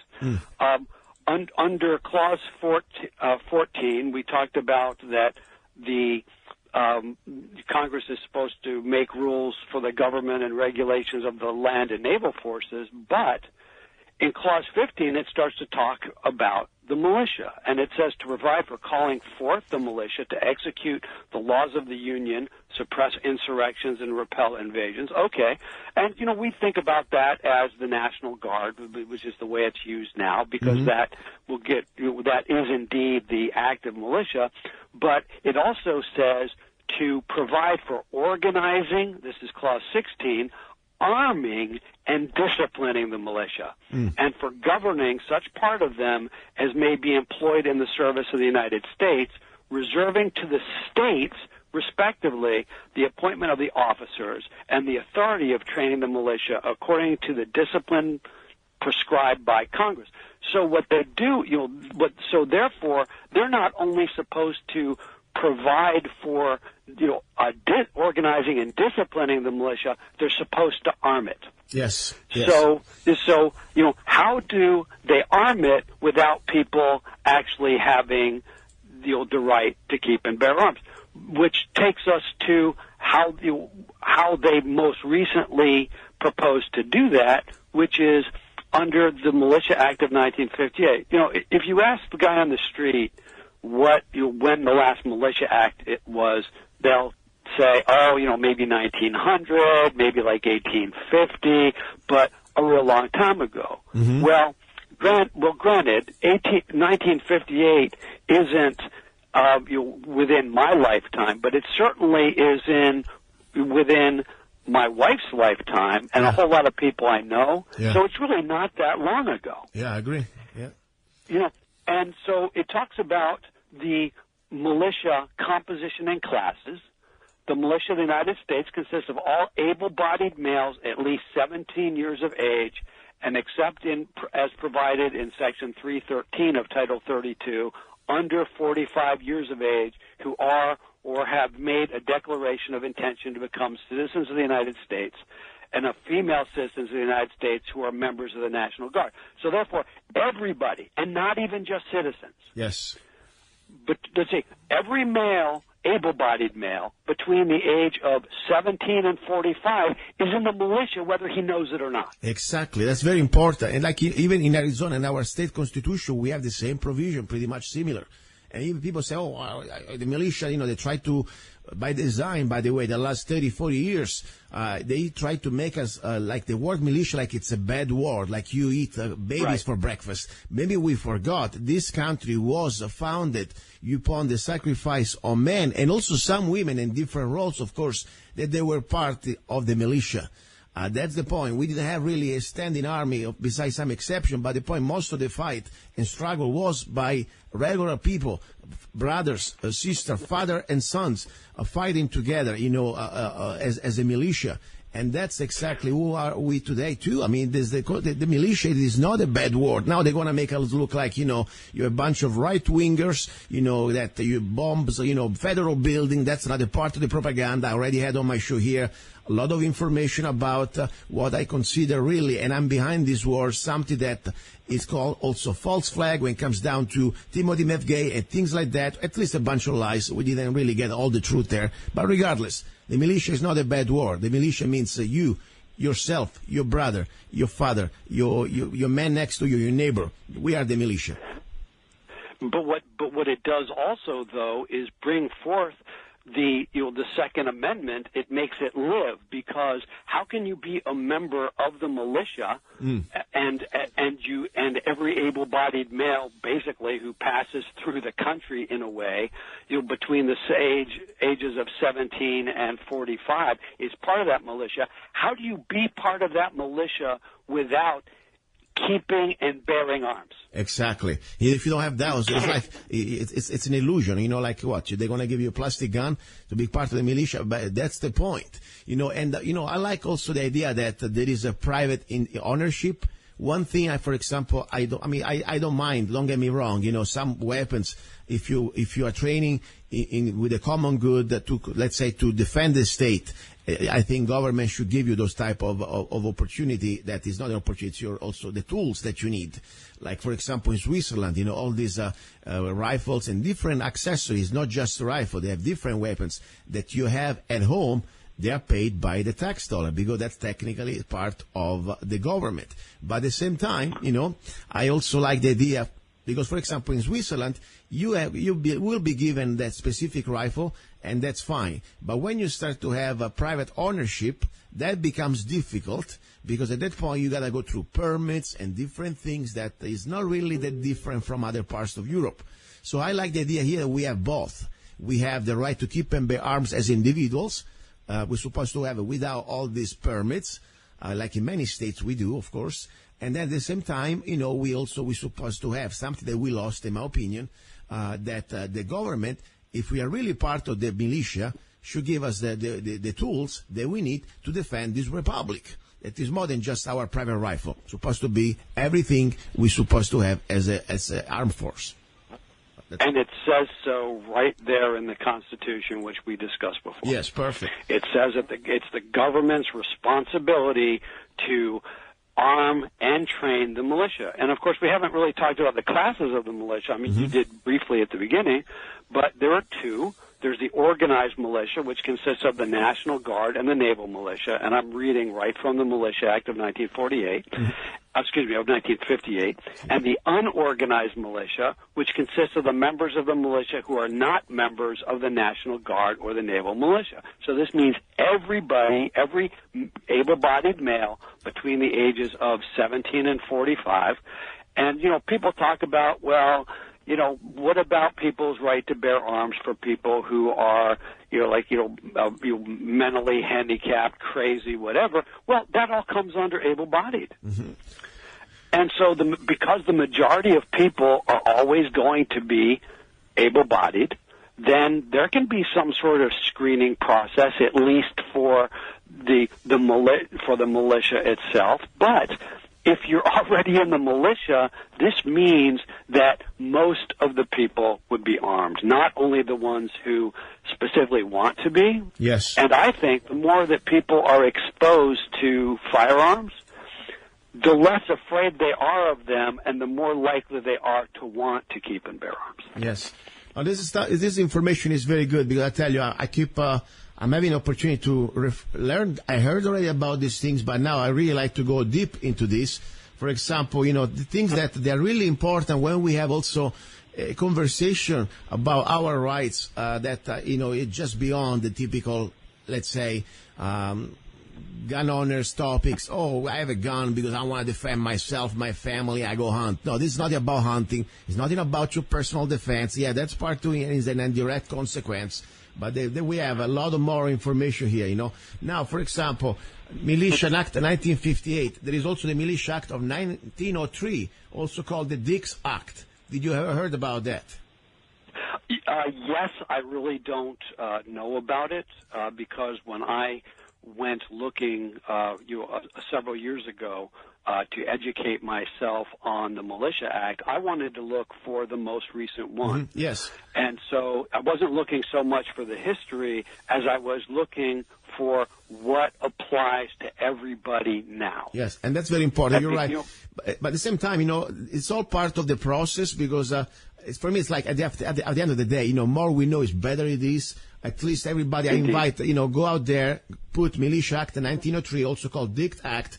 It was a legislation enacted by the United States Congress, which codified the circumstances under which the National Guard could be federalized. Okay, and look how far we are from now. Now we have National Guard. The last few years under the Bush administration, they are controlling the borders of Iraq. Okay, I honestly, let's say I wanted to join the National Guard. The idea that I can be sent as a armed force overseas, that's not really exactly the idea of National Guard. That's Iraq or foreign guard. So we are so far. Go ahead. Agreed. And what's happened is, this is not the first time this has happened. I don't know about before World War. I don't know about World War I, though. I think they did call up some National Guard for World War I. Of course, we weren't in World War I for very long, so perhaps they didn't. But they called up National Guard units for World War II. They called them up for Korea. They called them up for Vietnam. So it doesn't make it any more right. It's just that there's a long history of abuse, taking the militia and using it for things that it has no business being used for. Yes. All right, listen, Michael, Commander Michael, how's your life, retired life? Are you enjoying your life as a retired man? Shall I say it's interesting? I'm getting back to my roots a little bit. I've been exercising more and running, and I was never a runner. So I'm actually enjoying that, but I have to admit I enjoy it a lot more when I have someone to chat with as I'm running, because it keeps me from going too fast to make it useful, and also it makes the time really flash by. Okay. That's good. I'm glad you enjoy life, and also I'm glad you're sharing your experience, your information, because that's the only way. I seriously, sometimes I always, I'm sad when I see people that try to dismiss us just because the topic, and they think, sometimes I always say, especially if I talk about this stuff, people say, look, shut up, you're a conspiracy theory. When it comes from a man like yourself that, you've been serving this country, you really know, you were a retired commander in the Navy. So I think this is very important for the average person out there to understand this information. It's real. It is not just some book out there in your library. This is part of why we are losing all our rights, because we are lacking knowledge. And only if we inform population understand who we are, what are our rights, at that point we have a chance to take it back. And otherwise we're going to lose everything here. So listen, I want to thank you. Go ahead. I agree. And, this experiment of freedom in America has always been one that's been very fragile, because it's never, something like this has never succeeded anywhere in the world before. And honestly, I don't think that the people who founded it really believed it was going to survive as long as it has. But if there's complacency and ignorance, there's no way that we can continue. We will become the same as any other tin pot dictatorship that there's ever been in the world. Exactly. And that would be a real shame. And that's why I always say, no matter what, sometimes even the odds, sometimes I get a little demoralized looking at the big picture. Say, what are you trying to do, Luca? You're just a stupid local radio show there. Guess what? I do everything I can. Even if 2 people listen to me and maybe I wake up 1, I'll be happy. At least I try. Listen, Michael, thank you very much. Let's be in touch. And I would like to say, everybody, don't go away. We still have to finish the second hour. We have some news about guns and some great ideas. And more important, the Skady, the new AR-15 upper and rifle, ready to rock by Zanna Enterprises. Yes, it's my stuff. Don't go away. You're listening to Love, Guns and Freedom with luca-zanna. Don't tread on us. Do you want social justice? Now I give you social justice. The Zanna way. Don't trade on us, the Freedom Rifle by Zanna. The most affordable military-grade semi-automatic AR-15 rifle in M4 configuration, chambered in .223 Wild, that can shoot both 5.56 NATO and 223 Remington. 4 minutes of Ingo for just $499. Made in the USA. Get your freedom rifle now. We need every law-abiding American armed with knowledge and at least one military rifle, ready to defend good against evil. With every Don't Tread on Us rifle, you will get free parchment replica of the United States Constitution, free digital CD, Don't Tread on Us, free ebook, How to Become a Rifleman, free t-shirt, Slaves Are Never Armed, I Am Not a Slave, free 30-round magazine, where allowed by the law, free laser engraved ejection port, Don't Tread on Us, for just $499. Go to www.freedomrifle.com, www.freedomrifle.com. Get your freedom rifle now. Here we go, back into the studio. You're listening to Love, Guns, and Freedom with luca-zanna on KTOX 1340 AM. Yes, I'm a little tired tonight. I know you will listen to the show on Sunday, but I'm recording this segment exactly Saturday night. And it's exactly right now about probably 11 o'clock. This is the last segment I'm recording for today's show. So my point is very simple. You know, more I think about the show, it's like a journey. It's like always like giving birth to something, even if it's just 3 hours. But I don't just go out there and start to talk about the weather or stuff like that. It's a process. There are things that are happening. It's like always to try to find the inspiration also to what to bring you. It's living like a little message in the bottle also for posterity somehow. And I'm not saying here we're trying to do miracles. No, but every time I bring you a guest, I bring you somebody, I'm trying to show, put on record the struggle. Some of us, many of us, I may say, but unfortunately not enough, otherwise things will be different, are trying to do when it comes down to regaining our freedoms, to stop this corruption, to stop all this globalism. So that's the point. Maybe for me personally, it is not anymore about the show itself. It's not about what I say today or what you listen today. Maybe it's about to put in this sort of almost bottles, messages in the bottles for posterity. Our struggle, our attempts. Hopefully, I want to believe we will be successful at the end. But yes, it is a struggle. So that's probably the only reason why I'm not going to quit the show. Because many times I say, why am I doing this? I have pretty much a busy life. I have a lot of things I enjoy doing it. I don't really need this. Yes, it is just 3 hours a week, but guess what? Preparing it, producing it, the guest, the phone calls. It takes a lot of hours out of my personal life, I must tell you.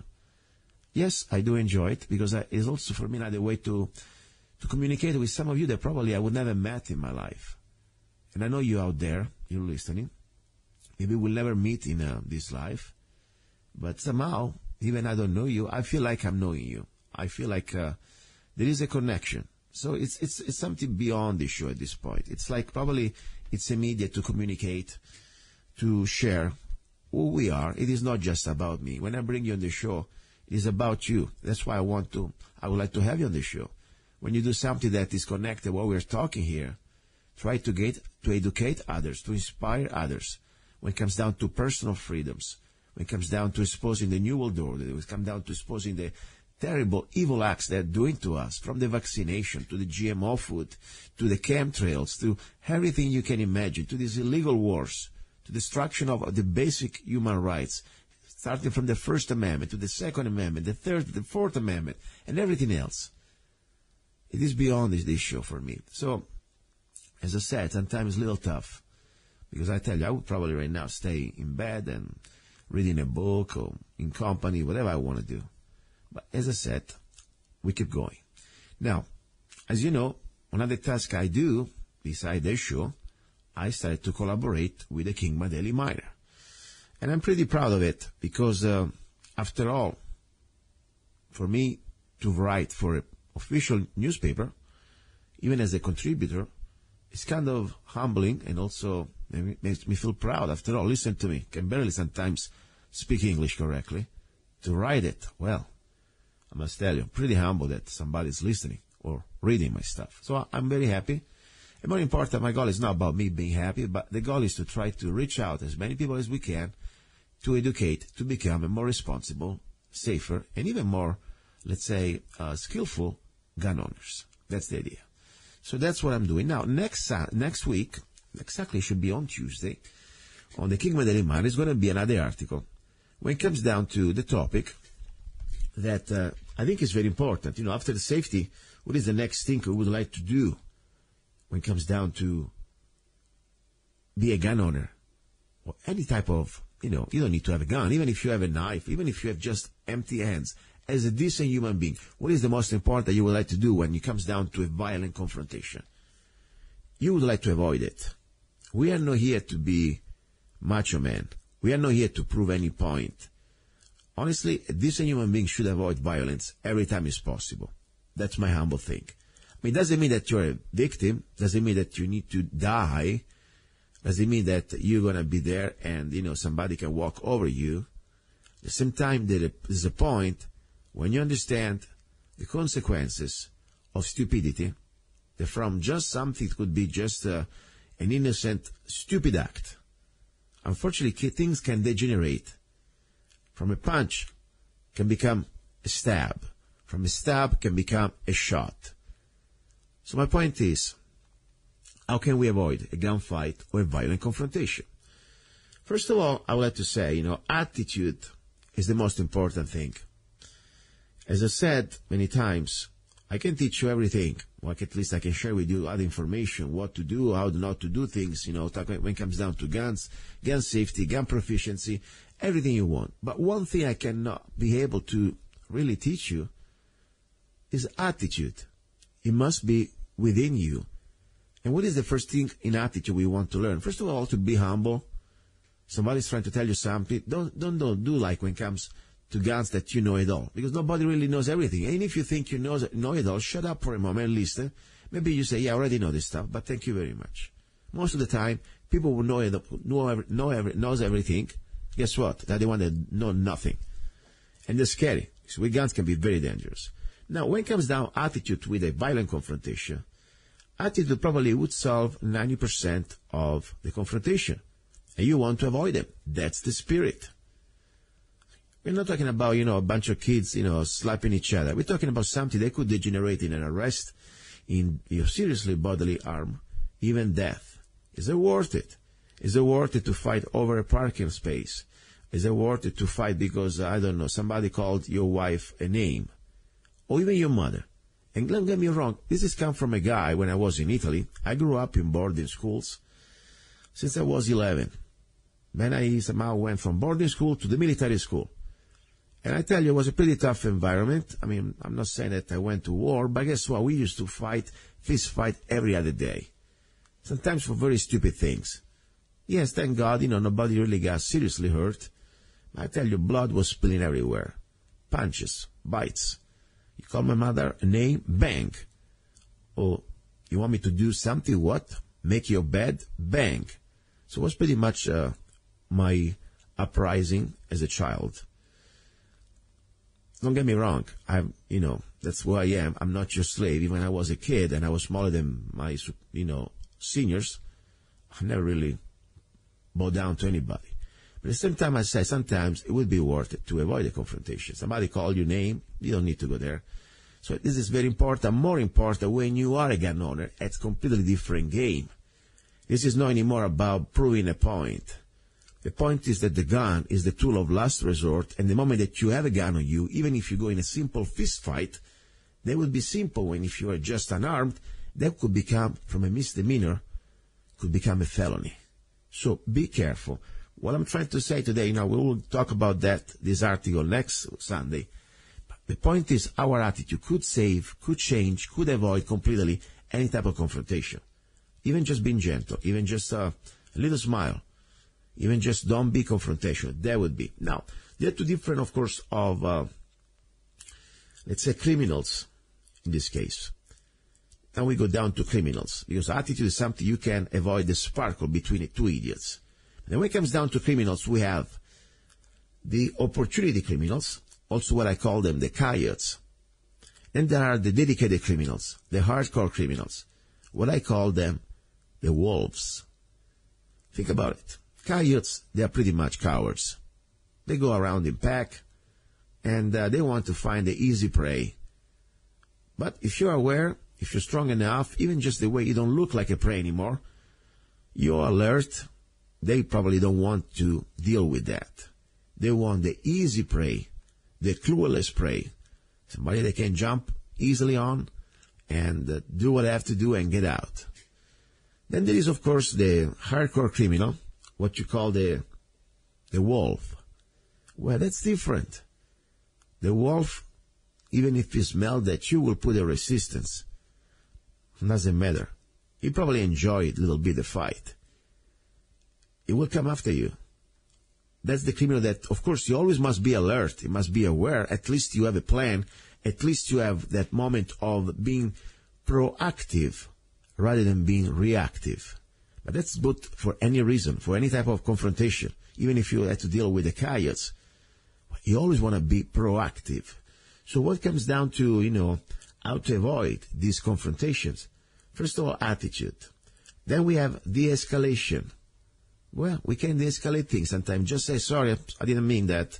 Sorry that you just stole my parking space. I understand. Let's move on.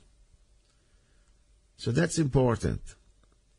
Awareness, it is something that must be part of our lifestyle from now on, especially when you become a gun owner. When you are aware, you can see things are coming to you before they're really happening. When they're already on top of you, I don't care how fast you are, I don't care how strong you are, you're already going to be always half second too late with your gun. So that's something to consider. And I will talk to you about more this, about the color of awareness, more specifically, how to create a discipline in you, to be aware of your surrounding, to create a plan, to avoid a confrontation, and to be always in a proactive mode. Now, other things to avoid the confrontation. Let's avoid wrong people. If you're around losers, if you're around people that they are, hanging around with criminals, you will hang around with the wrong people. Don't do that. Same story, avoiding wrong places. Yes, it's really important to go at 2 o'clock at night downtown, unless you have really an emergency. I don't know, maybe you have to go to the pharmacy, if that's the only pharmacy you have. Why otherwise you should driving around downtown at 2 o'clock in the morning? Or because I can. Or because I'm armed now. Guess what? Yeah, I understand that. But pretty much that you will put yourself in a situation that would be, first of all, best case scenario, you're going to get pulled by the cops. You really want to have a meeting with them at 2 o'clock at night? And I'm saying that, no, that's right. But, maybe they can find something. Your car doesn't look right. You're going a little too fast and they will pull you over. So my point is, avoid the situation. Now, avoid dangerous situation. And also avoid regular patterns. Somebody, that you are some sort in the public eye, don't do always the same route. Don't do always the same time coming back at home, the same place, same street. Be a little bit creative there, okay? Now, avoiding antagonizing. And this part also, do not respond to provocations. Many times people may provoke you. They say, you, come here, let's be a man, face me. What is the point? What is the point? Is there something that is really being some sort of an immediate danger? No, it's just being a jerk. It just want to bring you in, lure you in. Maybe he's a loser. It's something to lose. Maybe he already has felony. Maybe he's already he cannot even carry a gun. Why you have to go there and maybe put yourself in a situation you may lose what you have to lose? It could be your home, could be, your girlfriend, could be your eye, maybe your life, even your health. You get smashed on the head with a rock. Trust me, you're not going to feel well. So that's my point. Do not respond to provocations. Unless somebody's in front of you, unless somebody's cornering you, you have no other ways. That's different then. If they start that fight and you have no other options, you will be the one to finish it. I never said that you must be a sheep or a coward. At the same time, you must be smart. That's the point. You never start it. They will start it, but you will finish it when you have no other options. And we will go there also when it comes down to the combat mindset. Now, another very important thing is keeping the distance and looking for an escape route. Yes, distance is your friend, especially when you have a gun and you have training. Everybody can somehow squeeze the trigger at 3 yards, 5 yards, and hit you. Even if they keep the gun upside down like the gangs would, no training, yeah, they can hit you. But if you are beyond 10, 15 yards, well, you must know the magic tricks about side alignment, side picture, trigger control. Focus on the front sight. Hopefully the scumbags out there don't know this stuff, and you do. And you can perform at 15, 20 yards even if you have to 25 yards hitting the target. So that's my point. Keep the distance. And look always for an escape route. Doesn't matter if you're in the car or if you're at the restaurant. Always know where is the exit. All right, we will go more into details with this, continuing also with the color of awareness next Sunday. Meanwhile, I would like to tell you, be ready for hour number 3. Incredible guest from New Zealand. Great lady. Should have been my show a few weeks ago. We'll talk about how to defend ourselves, not just from scumbags and criminals, but from the biggest criminal, probably, government, and from the agencies from the government that we are letting happen all these attacks, chemical attacks, biological attacks on us, our humanity.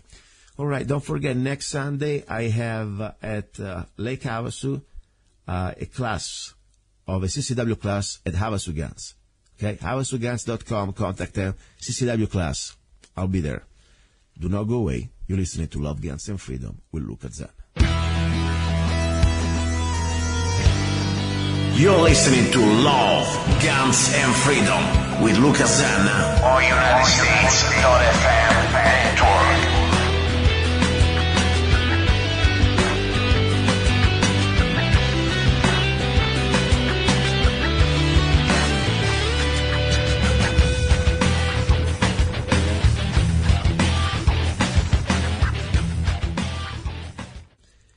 Here we go, guys and girls. You're listening to Love, Guns, and Freedom with luca-zanna on KTOX 1340 AM and on United States.fm network. One thing really I love about this show, it is first of all the topics, of course. We talk about things we care, things that are important to us. At least to me. This is who I am. I love freedom, I love love, and I love guns. And when I come all this, also come love for taking care of ourselves. Understanding what's happening, what type of under attack we are as human beings. I'm not here to tell you that I want to live forever. Oh my God, no. I know that time is limited and we have been a given time. And honestly, it would be very boring to be here for eternity on this planet, honestly. Think about all the drama with taxes and government. I hate it. But the time we have, let's enjoy it. Let's try to be the best we can be. Let's try to enjoy life. Let's try also to stay away from doctors. If one thing only I ask to God, say, please, keep me away from medications. I don't want to see a doctor. I like to live like what? If I had to choose 5 years without any doctor and 50 years always going through a surgery or whatever, I like to live one day, but without doctors, without medication. That's my goal. And I saw in my family, my grandfather, for example, from my mother's side, he was a blessed man. He never saw a doctor in his own life besides stupid little things. And he was eating, whatever he wanted, of course, good stuff, no junk food. Drinking a bottle of red wine every day, good stuff, not junk wine. He made his own wine. And he was having the big time of his life. And he died at almost 90, till one day he had to go to a doctor, to a hospital for a broken leg. And of course, then they kill him. That's according to my facts and my opinion. But regardless, we are here. We also try to learn. Because the point is, many things are happening today. Even supposedly we have a longer life expectancy. Guess what? There are also other factors that unfortunately are made by design. This is my humble opinion, back it up by facts. They try to exterminate us. They try to call in the population. It's called agenda depopulation. If you don't believe me, I said many times, the evidence is out there. Just listen to Bill Gates, his little speech, how he wants to reduce the population. Look at different elements out there. Look at the Georgia Guidestones. Look what their plan they have. And now if you start to look at, how they're going to do it, and then who are going to do it, we will go there too. The point is now, they really believe, the elite of the world, that we are too many. But at the same time, they make 5, 6, 7 kids. They are allowed to reproduce and do whatever they want. But we, the calves, we, the slaves, we, let's say, the cattles, we're supposed to have zero growth or no kids, nothing. And in case, right now they're finding ways between wars, between, of course, let's say famine, controlling the weather. You can decide where you live, where you die. If you have no water, you cannot live for sure. So there are many factors. But now my point is this. I want to go to today's point is how can we defend our bodies to stay healthy, to stay naturally healthy, stay away from medication? How can we reinforce our immune system and to defend from vaccines, to defend ourselves from, of course, all these chemical and biological attack that we have really no idea what they're doing, but when they spray this aerosol, called also chemtrails, guess what? This stuff, it really gets into our system. What can we do to be stronger? Now, I have with me this incredible lady who is also a Facebook friend for me, last couple of years at least. She's from New Zealand. And I'm very excited because, she shares the same problems that we have here, but of course from their different perspective. Same things happening here, they're happening there, just different geographical zone. But at the same time, she has also an incredible knowledge that she's been acquiring the last few years. She became a naturopath. At least somebody can give us medical advices to try to stay healthy. This is not just my humble opinion anymore, okay? So, Tavia from New Zealand, are you there? I sure am. How are you?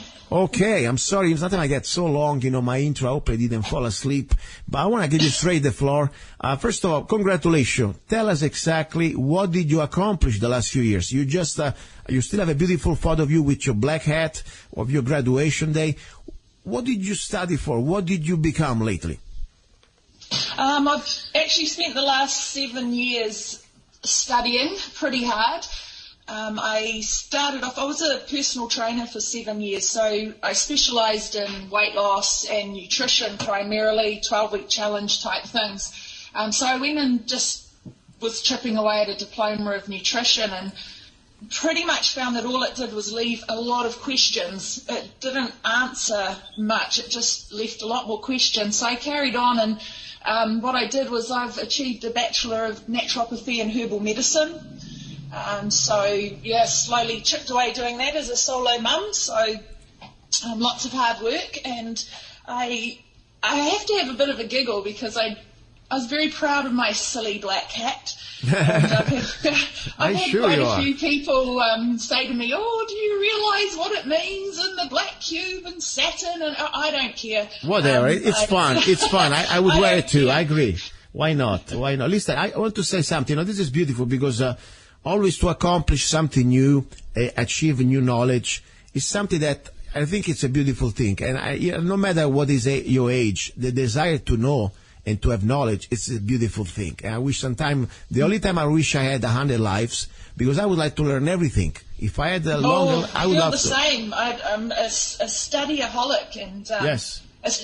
Partly why I'm so proud of what I've achieved is that not at any time did I ever settle for what I was told. I searched wide and deep and kept looking and never believed anything anybody told me, even though I was studying naturopathy. And that's pretty much why I've ended up a bit of an activist and on Facebook and with friends like you, because we're not told about any of this stuff, even when we're learning naturopathy. Now, this is very important, I tell you. And let me tell you, something important, nutrition. The Romans, at least the ancient people in ancient, worlds, like even the Greek, used to say, we are what we eat. And I really believe it's true. I mean, look right now at the humanity. If you go outside, I go to this big grocery store, chains, whatever, and I start to see a humanity who is changing. It's not just their DNA, of course, that makes a difference, but also the way, their lifestyle and what they put inside their body. And when I look at them, I look at their cart, the shopping carts, and I say, wow, I'm not surprised that they look like what they look. And I'm not trying to say, oh my God, you must look perfect. No, at least I just want you healthy. But when I see a man or a woman in their early 40s or even sometimes 30s, doesn't matter, they cannot even walk anymore on their legs. And they're going around in the grocery stop with these, let's say, electric chairs. That's a problem. You realize that when you start to drink every day a gallon of whatever sodas with corn syrup, probably with aspartame, and you eat a bunch of GMO food, and more important, you get all these processed food and meat full of estrogen. Guess what? I don't care how is your DNA. Even if you have a model from, I don't know, Armani or whatever, she would be transforming in a monster in 6 months of this type of diet, for sure. And before even we go to the aesthetical part, you get sick. There are so many things connected to food that make you sick. Don't you agree with me? I agree, absolutely. And it's actually fascinating even to go into a food court and have a look around. It blows my mind. It's actually quite heartbreaking to see, and to see such young people so disconnected from health and feeling good. And it was one of the things that I found during my clinicals is, and just working with friends and helping friends and family and clients out, is that people are so disconnected from feeling good, whether in their mind or in their body, that they don't know what it feels like anymore. So that what is our normal, what is our set point normal, is completely disconnected from our potential. And as soon as you can connect somebody, and sometimes it's just smallest little changes, it doesn't have to cost a lot of money or take a lot of time, and be little changes that are right for that person that can connect them to that feeling of health again, and it will change their life. Yeah, it's true. Because people have forgotten what it's like to feel good. Yes, and I tell you, sometimes it costs you less. Because I see how much money people spend in garbage, eating processed garbage, when you can eat simple, healthy, and delicious. And maybe you can also have fun growing your own food if you can, and everybody could. Even if you live in an apartment, you can grow your own sprouts. You can grow your own vases with vegetables. I mean, there is no more excuse if you really want to. But I really think the sad thing is there are two different things that we lack here. One is education. One is even the desire to feel, to be alive. To sometimes almost I really believe the average person out there is almost in a state of catatonic coma. They have no clue what's going on. And I think that I start to find out. It's all a connection. It's not just one element. They come from different angles. If all day long I start to pop pills for everything just because the doctor tells me so, I mean, I see now the average person, I have a little headache. Boom, get me ibuprofen, or whatever. Or I have Tylenol, or I have this. And it's the lightest stuff that, by the way, is very bad. What the heck? I remember not even an aspirin in 10 years. I took an aspirin. I see people, all my friends, at least many of my people that I know, they all have some sort of medication going on. How is possible? Yeah. How is possible? This is terrible. And go ahead. You brought up a couple of things that when I knew I was going to talk to you that I was thinking about. I'm just going to touch on the first one. The first one, you said it doesn't have to cost a lot.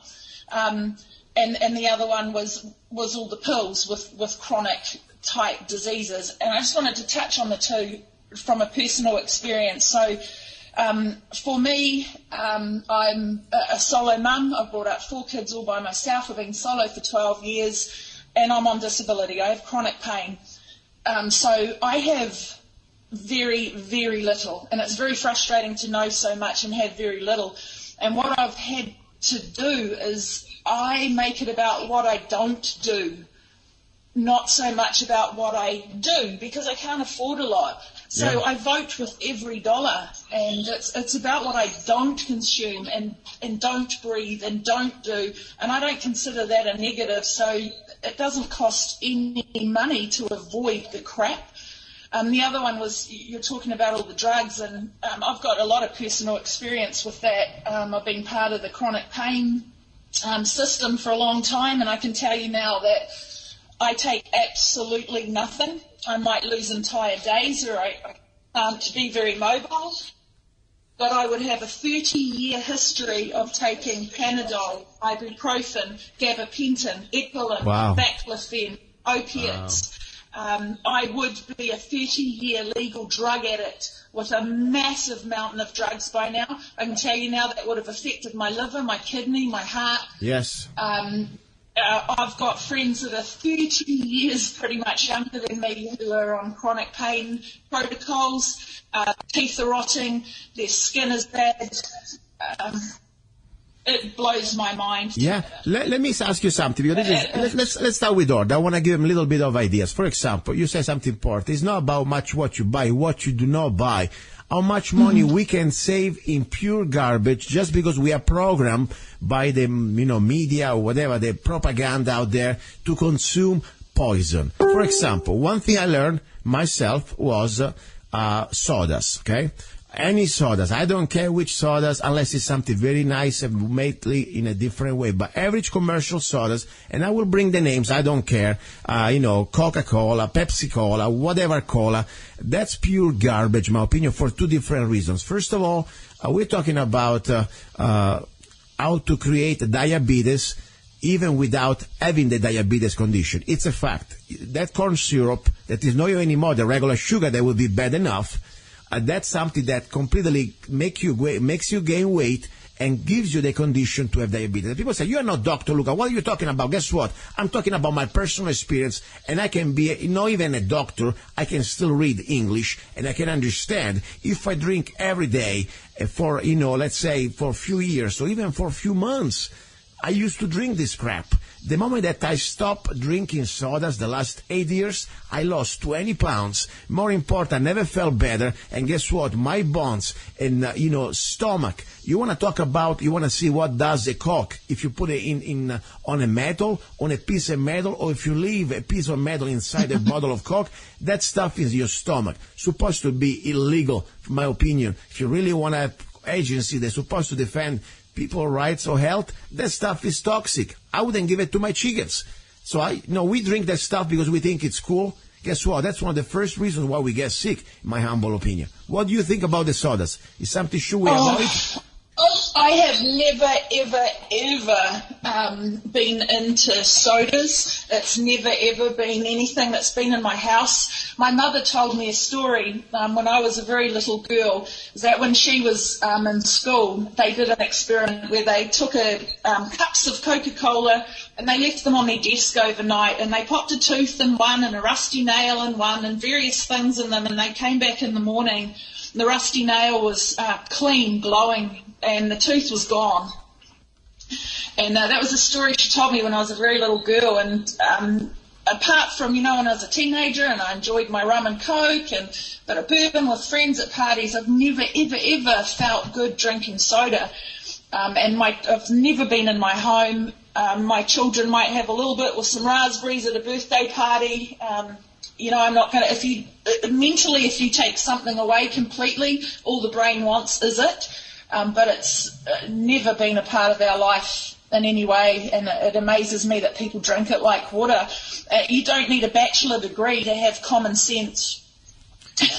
Yeah, and let's talk about how much money you save, okay? Because one thing, you want to also look at that, and people say, oh, look, I enjoy life. No, that's not enjoying life. That's creating torture to your life. Because let's say if really soda was something, hey, I drink a soda, and 1 every 100, I'm going to die instantly. And I know it.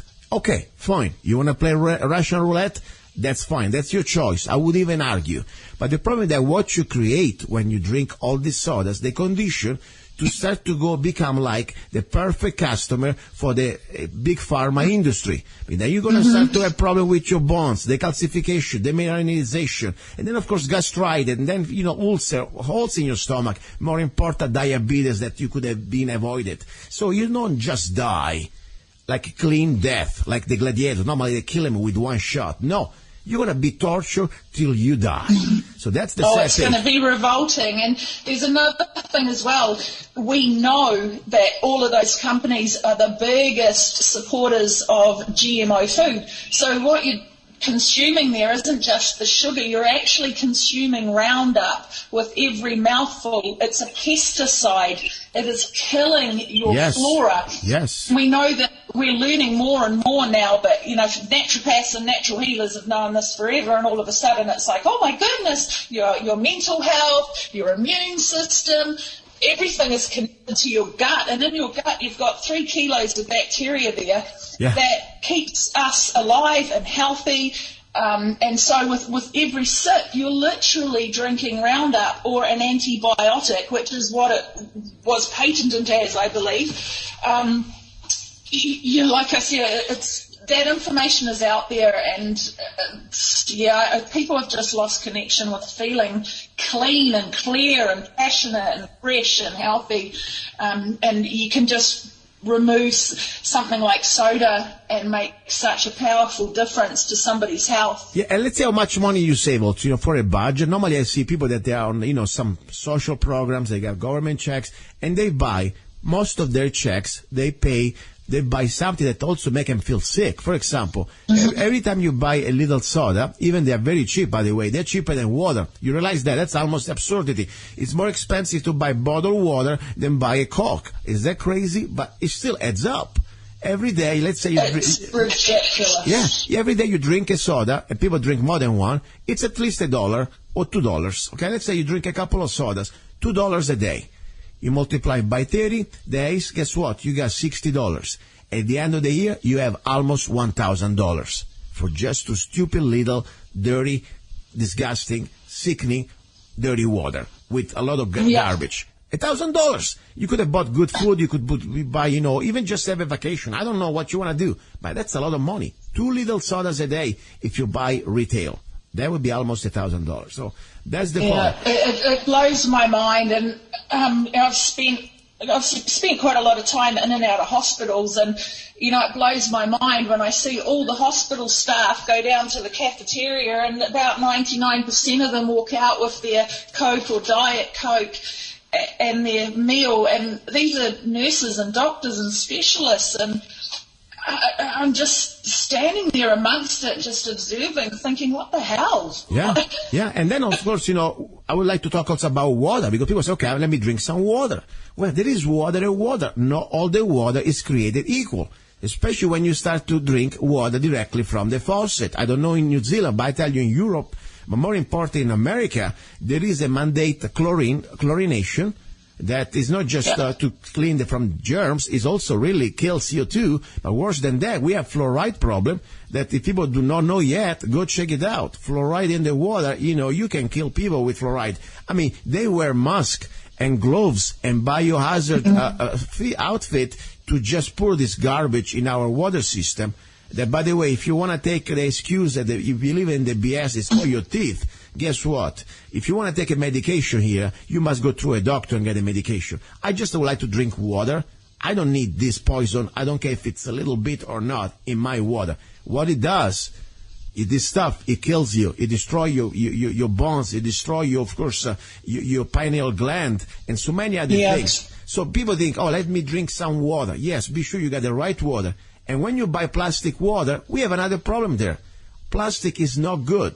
I'm not a scientist, but I know that the BHA, I guess, or BPA, it's this sort of substance that some plastic releases, and it really disrupt your endocrine system. So pretty much you start to become more and more like a woman, like a girl, even if you're a guy, just drinking this water. So we got to watch about that too. What is the problem with fluoride in New Zealand? Does the government fluoridate water or not? We are heavily fluoridated here. In fact, I've even seen reports that they've fluoridated one of our huge lakes here, Lake Taupo. So it even goes beyond our tap water. We're heavily fluoridated. We've got quite a lot of activists here. We've got one guy called Kane Titchener, and he's been working very hard. But yeah, we are over fluoridated here, and it's very frustrating. They're trying to take that decision away from the local councils so that we can't vote on it and make it a government situation. So it's something we're actively fighting. And fluoride's got quite a history. I don't know if people know, but it was used in the Nazi war camps to make the prisoners placid. It is the main ingredient of Prozac. It numbs people down. It makes them placid. They don't care. Yes. And that fluoride can be pointed at as being, quite a big problem. When people take Prozac, they don't have highs and lows. They don't have emotions. Yes. They don't care. And we're being medicated with every sip. Fluoride in its natural form even the best research on it shows that it has the tiniest little bit of influence on good teeth. But it directly, you've got your chlorine, it's going to affect your thyroid, you're going to end up with a hypothyroid, so you don't have the energy to even fight or feel good. And it's not fluoride, it's not the mineral, it is the toxic waste from the pesticide, heavy metal industry. It's so toxic, they don't know what to do with it, so they dump it in our water. I am in shock. I didn't know, honestly. I thought you had a break from that. I thought it was probably mostly an American problem. But it breaks my heart to think a place full of nature will be beautiful. I mean, it looks like from us here, it is really natural and beautiful. You think people are also educated about the health, and to know that your government, and also it's not just the government, the people allowing that. Because after all, the government can be taken care of immediately. If everybody said, wait a second, you bastard, don't put this crap in our water. We gave you 24 minutes or 24 seconds to stop it now. All they have to do is get... No, we're fighting really, really hard against that as well, and trying to wake people up. It's just like you, it's just another subject that, we've got small groups trying really hard to wake people up and fight. I'm shocked. Honestly, I'm really shocked. It's sad.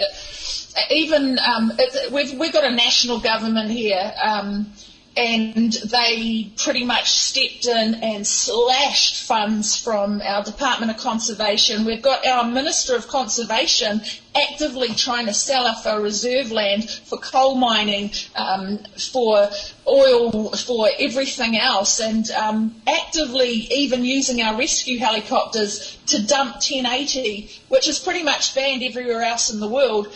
Our government came up with the slogan 100% pure, and yet they are dumping 1080 and have been for years right through our national forests, which go into our waterways. No, this is really shocking. I mean, honestly, still, that's why I like to talk to you, especially because, sometimes we always think, these problems just belong here, it's America. But now more and more I realize that these are global challenges that we are facing, and there are people behind the scenes at global level. They're trying to put all humanity through the same, let's say, I don't even want to call torture. This is a part of extermination. This is a part of control. And one thing I'm glad you said, exactly, fluoride was created originally in the Nazi camps to create this sort of a state of complacency, complete like a zombie-like status. And when you go around now, it makes sense. I look at people. It does. You see it. You see it in people's eyes. There's a disconnection, a lack of respect for even the earth we walk upon. The disconnection, the lack of respect. It's really shocking, and I think that fluoride, there is a bigger picture, and it's very hard to. I'm quite confused how to work my business, because I see this, I agree with you absolutely on all of this, but as soon as you open the door to vaccines are contaminated and causing autism, fluoride makes you placid, and as soon as you open the door to that, you're opening the door to the wormhole, the rabbit hole, and then all of this starts coming out, and I think people find it incredibly overwhelming to think there's just this massive... Yeah, like you say, it's just genocide, isn't it? Yeah, it is true. So there is a point, awareness. When we start to get healthy, it is not just, of course, first of all, for us, for us and our families, have a better quality of life, to enjoy life. And its quality is not just quantity. And also to be more productive and to create more. When I'm sick, I don't want to do anything. When I feel healthy, I want to do everything.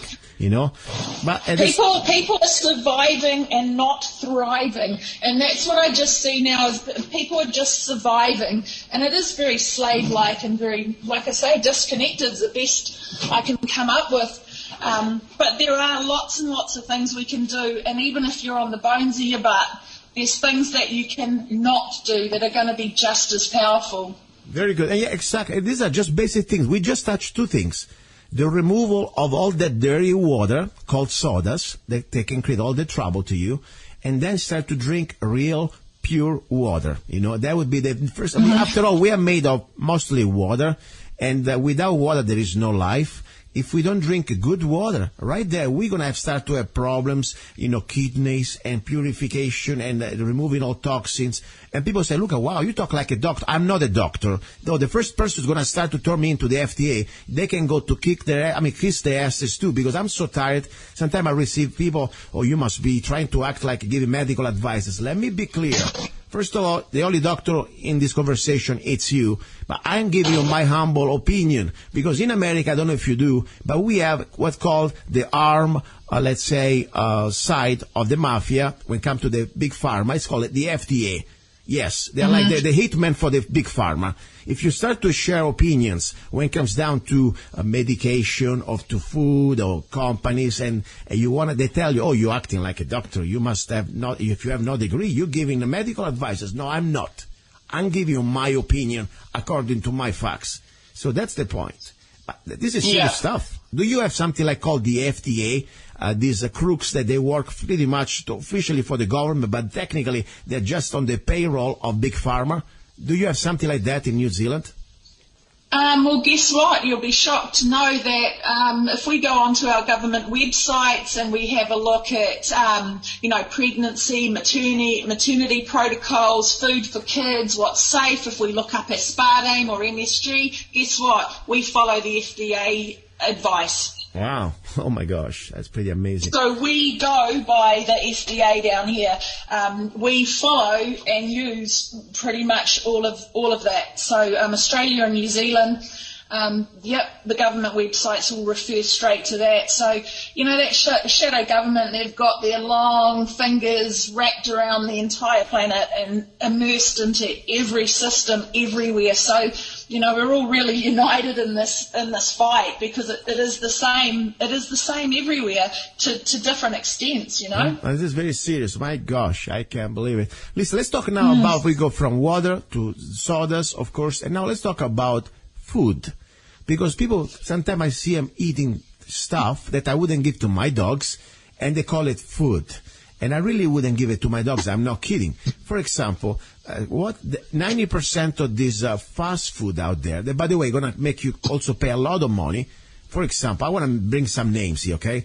I'm allowed to do that. This is my humble opinion. McDonald's, all these companies like McDonald's, Burger Kings, or whatever, if you really want to commit suicide, that's a good way. And it's not even just a clean death. You're going to do for a slow, let's say, torture. I see people that they eat constantly at McDonald's, they start to have a specific body shape. And I'm not kidding. And I'm not trying to say just that you're fat. No, you really start to change almost your DNA. You look like a different human being. And this absolutely change your DNA. And I mean, there has been, it's a fact that, McDonald's, I don't go there. It's not a company I support. I don't have a lot, but I vote with every dollar, and they're not getting any of mine. Yeah. Just absolutely no way. If I'm desperate, I might buy a coffee, but that'll be it. But yeah, you can see, I firmly believe that it does, it changes it at that DNA level. It's not food. It's not food that we're consuming, and we see a lot of this crap coming out of Asia as well. It's food-like substances. It's not made from food. It's synthetic, and our body doesn't recognize it as food. It doesn't know what to do with it. Yeah. And it's really true. I mean, if you look at that, they admit it. Most of the ingredients used in these different type of packages, they're like synthetic stuff. It's not even real food. It's just almost like a big lab creating out of chemicals something that they resemble the flavor of food. Mm-hmm. And I'm sure makes you addicted. It was a really right back when I very first started studying nutrition. I remember sitting in a class. Yeah. We had quite an aware tutor at the time, and I remember a student putting their hand up and saying, how do you read nutrition labels on food? Yeah. And he just said, basically, if it has one, you shouldn't be eating it. If you go around the outside of the supermarket, you will not find a nutrition or an ingredients label on any fruit, vegetable, meat, fish. You don't find that. As soon as it's got this massive list of numbers and synthetic crap, we know now it doesn't take an expert to know that our sugar, our wheat, our soy, our corn, we know they're genetically modified and covered in Roundup. Unless it's organic, you know you're consuming that crap. So to me, it's about nutrition. And when I first started this, it was very much about weight loss, working in a gym. And I'm a big girl, I'm a big chubby wench. You know, and I was bedridden for years with this pain. I had about 2 years almost bedridden, hardly left the house, and I lost a mammoth amount of weight, and so thereby I specialised in that. And people seem to have really strange ideas about it, and no matter how often or how much I study, it's about nutrition. It's about what you consume. Your body can't run on anything other than vitamins and minerals and antioxidants and phytonutrients. And as soon as you take them away, how is your cell going to function? Exactly, exactly. You know, people starving themselves. There's another thing as well. You know, the body really only has one survival mechanism. You know, I'm being very general here. But if you are deficient in anything, or if you starve your body of anything, it only has one mechanism, and that is to store fat. That's its survival technique, is to store fat. And in that fat, you store toxins. You know, and it's incredible. As soon as people start getting the nutrients they need, it's going to fall off and your body shape will change. It is true. It is very true. You say something very important. If we start to have just dead calories, your body starts to go in this sort of a crazy survival mode, and you start to storage fat. And more important, you don't just put yourself at 0 calories. I mean, not 0 calories, excuse me, 0 nutrients, a lot of calories. You also put a lot of stuff is really bad, because most of this food is full of chemicals, things that you need to have a degree in chemistry just to understand how they spell them. I mean, this stuff is seriously bad. Now, I tell you something. I'm 49, almost in June. And I'm not trying to brag about myself, okay? I'm a regular guy. But I tell you, not that regular when I compare myself to the average person out there. I'm 49, and I can still wear my same pants when I was in my probably mid-20s. And I see the things I can do. I look around people my age, look my grandfathers, for God's sake. I mean, they already feel themselves old, okay? I mean, forget about the white hair. I'm talking about how your body can still perform. And I'm not such a special DNA. I'm a regular, maybe a little more than the average. But my point is, I realize what I do.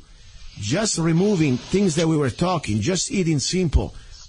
Everything I eat, I can read it in English. I can understand it. Most of the things I grow it, or I cook them myself. And I get the ingredients that I can see that are good quality, especially going back to, now you need to watch GMO and organic stuff without pesticides. But I really believe we could gain much more productivity and happiness just being able to avoid the garbage and eating simple. What is your favorite meal? What do you normally like to cook in your cuisine, in your lifestyle? Pretty much we're really, especially in New Zealand, the barbecue is the big thing. My favourite thing is turn the barbecue on, and my kids are out there doing that, and I make up a huge big salad. And it's just that simple. Some fresh, new organic potatoes, lots of yummy butter, some Himalayan salt, really simple. We get right into big fresh salads. But unfortunately, even down here, it is so beautiful. At the moment, we have a vegetable crisis. Would you believe that our lettuces are $7, and you're lucky if you find one? Wow. The weather has absolutely decimated even the basic lettuce here in New Zealand. So I went and had a look. It was $7 for a cauliflower. Lettuces were unavailable. $5 for a head of broccoli. Oh my gosh! Yeah, it's absolutely ridiculous. One thing I learned. Frustrating. I would like to share a little tip, because broccoli takes a long time to grow. Even, normally I got my own vases. I have a greenhouse, and there are some, vegetables and greens that are really easy to grow, like, for example, salad or things like that, okay? But when it comes down to broccoli, it takes time. That's why also cost. You can also, grow them on yourself, but it takes time. I found out, for example, that broccoli sprouts, they takes about, you get these broccoli seeds, be sure you get organic seeds, GMO free. You can put them in a little tray with water and following the basic principle of, growing sprouts. I can get broccoli sprouts in 4 or 5 business days, in 4 or 5 days, and they grow so beautifully. They taste like broccoli, and they're a concentrate of vitamins that normally you would take probably pounds of broccoli to eat when you can get in a little handful of broccoli sprout. So I really think, learning things like that, you save money, you eat healthier, and also it tastes great. Seriously. One thing I was... they're so easy to grow. I do jars full of sprouts, and actually it's quite interesting you brought up broccoli sprouts specifically, especially with the subject that we're talking about today. Broccoli sprouts, besides the fact sprouts are miraculous, you've got a seed that's got nothing in it but carbs, and out of it comes these vitamin C rich, mineral-rich, amazing foods. It didn't come from anywhere. It just appears in the sprout. It's a miracle in itself. But broccoli sprouts have constituents in them that is actually vital for good liver detoxification. They are, if you're going to sprout anything, broccoli sprouts help the phases of your liver detox, so they're particularly special as well. Yeah, and this is something so simple, so affordable. I mean, you can buy a tray for sprouting for $10, and then you can buy this little broccoli by seeds, by pounds. They are technically much cheaper than if you buy the regular vegetables, because even, of course, they're good quality. Then depends on the type of seeds you buy. They're not free, but they're cheaper because what they produce is so much. It's a concentrate way, and it takes few days to get some good food. Things like that, we would be already on a way to recover mentally and physically, in my opinion. Now, what do you think about the fact that, by the way, I was not aware that, in New Zealand, was something you think it's, green area, at least vegetable, they were so expensive. They were really unbelievable. Wow. What do you think about the fact, for example, meat, and I'm not saying here people vegetarian or not, whatever, everybody follow their own instinct, animal, everybody's a different body type. For example, I'm not really, I don't like to eat any more, let's say, mammals, unless I'm in a really, let's say, emergency mode, survival mode. If I can avoid, spare the life of a cow, I would do it, and I'm not ashamed to say that. Also, for me, it works better, in my opinion. I'm not a cat, I'm not a dog. My digestive tract, it is not like straight like the one of the dog. Meat may putrefy for days inside my system. But regardless, if I had to eat meat, one thing I want to be sure, it is meat that is grass-fed and has no antibiotics and has no estrogens and hormones. Because that's the problem now when you eat meat. It's not meat itself, it's what they put into meat. Are you aware of this estrogen problem, growth hormone problem, and antibiotic problems that they put in this industrial meat? I am very, very aware of that, and also the cruelty involved in the industry. Yeah. We obviously down here in New Zealand, we're very proud of the fact that we're a meat-producing, dairy-producing region. Our lamb and our deer and our beef is renowned, and our dairy shipped all around the world. And it's quite interesting because we have that pushed on us from the time we're little. We have free milk in schools now, and Fonterra are so proud, and it's pasteurised and homogenised and destroyed. It's a lot about the cruelty that doesn't sit right. With meat's quite interesting, and especially just studying for so long, and a lot of my tutors started off as vegan or vegetarian and ended up consuming meat. I think for me the main thing is there is no one way for everybody, and we need to be quite careful about that. So for some people, being a fruitarian suits them perfectly, and they'll do well being vegan, being vegetarian, whatever. For other people, I know there's a story I've read of somebody eating raw and raw meat and doing unbelievably well and cured a lot of autoimmune diseases. So there's not any one way. I find we don't have as much toxins in our meat down here, but we certainly do have those endocrine disruptors in our chicken and things. And, sometimes you see a lot of young males basically with breasts. I struggle a bit with that because I am a little bit of a hypocrite. I am surviving, and if I win a meat pack, I need to eat it. I often don't have any money, so it's a tough one, but I agree with you. It's the chemicals and the poisons and the endocrine disruptors, and also mentally, for me, the cruelty. Yeah, I divide meat in two different situations. First of all, there is a health aspect, okay?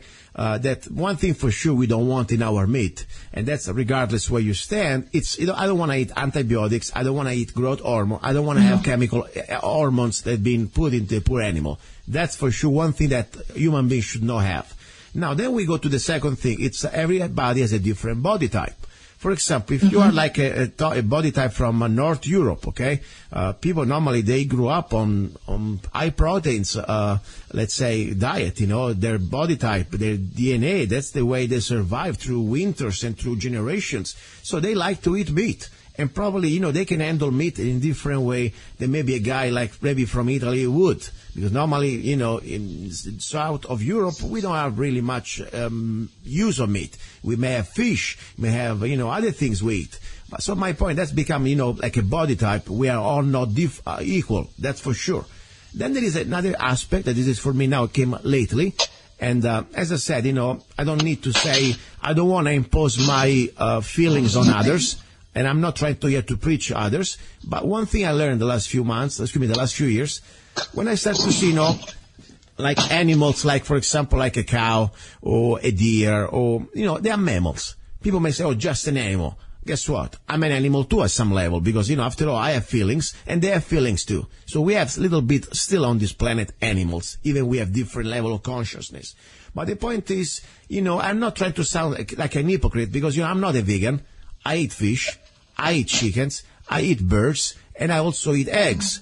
So when I see, though, I don't want to say that the chicken it's a lower level of animal than a cow. But I tell you, a mammal for me is the closest thing we have right now to a human being. After all, it's a mammal. We are mammals. So if I can spare life to that cow that day, I try to do it. If I have no other option, as I said... I feel exactly the same. Yeah. I absolutely feel the same. And, I grew up, we've got farms all around us. And, I grew up in the bush, but surrounded by farms. And you look into the eyes of a cow or a goat or a horse or a dog, cat, and you feel their soul. It is quite a different... It's quite a difficult subject for me because I do feel that everybody is different. For me, I am a very, very muscular body shape and I do very, very well on a high protein diet. For me, my best diet is to remove all grains, and I do feel that a big part